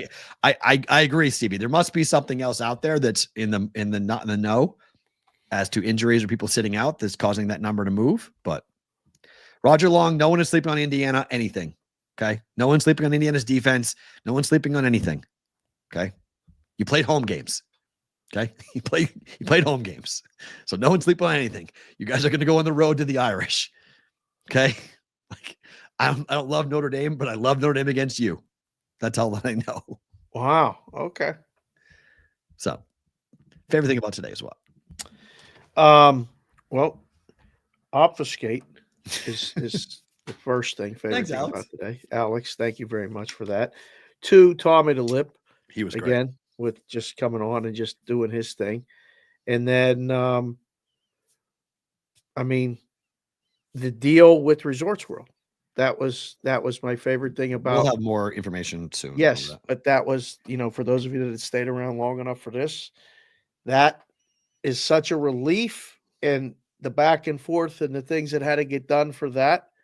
That was my favorite thing about last night. My favorite thing about today ultimately is I clipped the Jeffrey Benson soundbite about talking about the betting splits. Yes. It's up almost at 20,000 views. Love it. Today. Love it. And it was it's 82 seconds of absolute gold. I asked Jeffrey a question and he said what I've been saying for 15 years when they started doing this stuff. And then I was like, okay, you've been saying it. We've been saying it. Again, it's not to besmirch anybody or anything that goes on. It's just truth. And my favorite thing about today is that when the truth is said, just in life, you're better off. Just favorite thing about today. So that also is my favorite thing about today, but it's not from your tweet. It's from what somebody else wrote underneath your tweet, which is hysterically funny, but it's something that I've been told before by certain people about what happens. A guy named Durbin P24 said, where I worked before, the sportsbook manager would call my work cell and we'd ask the high limit slot cashiers to pick a number between 1 and 100 to make up the bet split percentage to be released to the media. Yikes. He said that it's underneath the tweet. I didn't look yet. Yes. Oh boy. And I went, that's fucking gold. Yeah. Because that is what people use. You guys are betting on that shit. Do you understand Don't what the guy bet just on that stuff? We've told you guys before. Do you understand what the guy just told you? That his sportsbook job, his boss would call him and they'd go over and ask the high limit slot cashier, hey, give me a number 1 to 100. 62. We're at 62% on the favorite here on this. Okay. Yeah. Like there are people, you guys use this information to throw it back in my face all the time when it comes, I don't like your play, Matt. So-and-so said that they're at 45% on this. I don't give a fuck what they are. It doesn't matter, guys. It's all fugazi. It's all fake. It's all made up. You're being told by people all the time now on social media that when some media member, who, by the way, I'll say it again, I've been saying this now for 5 fucking years on this show, or 4 years, what we're doing, that there's a snapshot taken of the bet ticker, okay? And you guys are quoting it 2 hours, 3 hours old. Information is bunk. Even if it was real, it's complete and utter bunk. The sports books want the publicity. They want the free press. So they give it to the media member, who is the only media member in the media profession allowed to report information without a secondary source. In media, we are taught you must have 2 sources to report something as fact. No media member will ever see an odd screen. No media member is ever in the risk room to know what the numbers actually are. They get a text, they get a conversation face-to-face or on the phone, and they take it as gospel. And they put it out into the ether, in the ecosystem of gambling. And people put it out and retweet it and talk about it, and betting accounts go crazy. Oh, 95%. We're all on one side. Fade the public. It doesn't matter. It's all nonsense. And it's the only part of journalism that I've ever seen that nobody asks the question of, well, how the fuck do you know? Well, he told me. Oh, that's good. He told me. And we take it as fact. Yeah. It's unbelievable. Yep. And that guy just told you what he used to do. I think I know where he works. Just saying. Just be real careful ever quoting bet percentages or what the money is or who needs what or whatnot. It's all about getting eyeballs on the book. That's all it is. It's all about publicity. It's all about free press that these guys are given over and over and over again. These aren't media members. These are mouthpieces. Like Jeffrey said, and go back and watch it. It was last Friday. Jeff Benson was on the show with us. You got to peel back the whole layers of the onion. It all depends. What's the answer? It all depends. What game are you talking about? What time? And what bet are you talking about? Because we might have 90% of the money because some guy just came in and laid $3.1 million on the money line. Right. And our bet percentages are all messed up. Yeah. And when you ask me to bet percentages on Tuesday for an NFL game on Sunday, it is possible that we could have 100% of the bets on one side because we have 3. We have 3 bets on, one side of the game. The Jets and the Jaguars play this weekend. The Jets are 3-point favorites. Yep, somehow. You got to put somebody under duress to bet that game today. Okay. Jets have covered one time in 8 games, by the way. One time in 8 games. One time. So nobody's betting that game today. That will be parts of parlays, and people will come in to the book on Saturday or Sunday and then bet that game. So you literally could give someone an 80% on the Jets today because you have 4 bets on the Jets and 1 on Jacksonville. That's 80%. You see how magically he did that? What does that mean? Shit. It means nothing. That's it. It's unbelievable. Guys, thank you for being here. We appreciate you. Please stick around as much as you can this week because we got a lot of stuff coming at you. Tomorrow, it's a primetime Thursday. We'll get to a special roll call Friday. Friday is our 3-year anniversary. So we hope to see you all. It'll be a special roll call Friday. It'll be a celebration show, talk about what we've done, where we're going, all this shit that's happened for BVB over the course of 3 years. On December the 13th, 2021, this show began itself. December 13th, 2024, 3-year anniversary happens on Friday. Tomorrow is a Thursday, prime time. Thank you to Alex Kane. Thank you to Tommy the Lip on a Whale Watch Wednesday. Thank you to the Brigade. You guys for being here. Talk to you tomorrow for another episode of BVB. And thank you, Budweiser.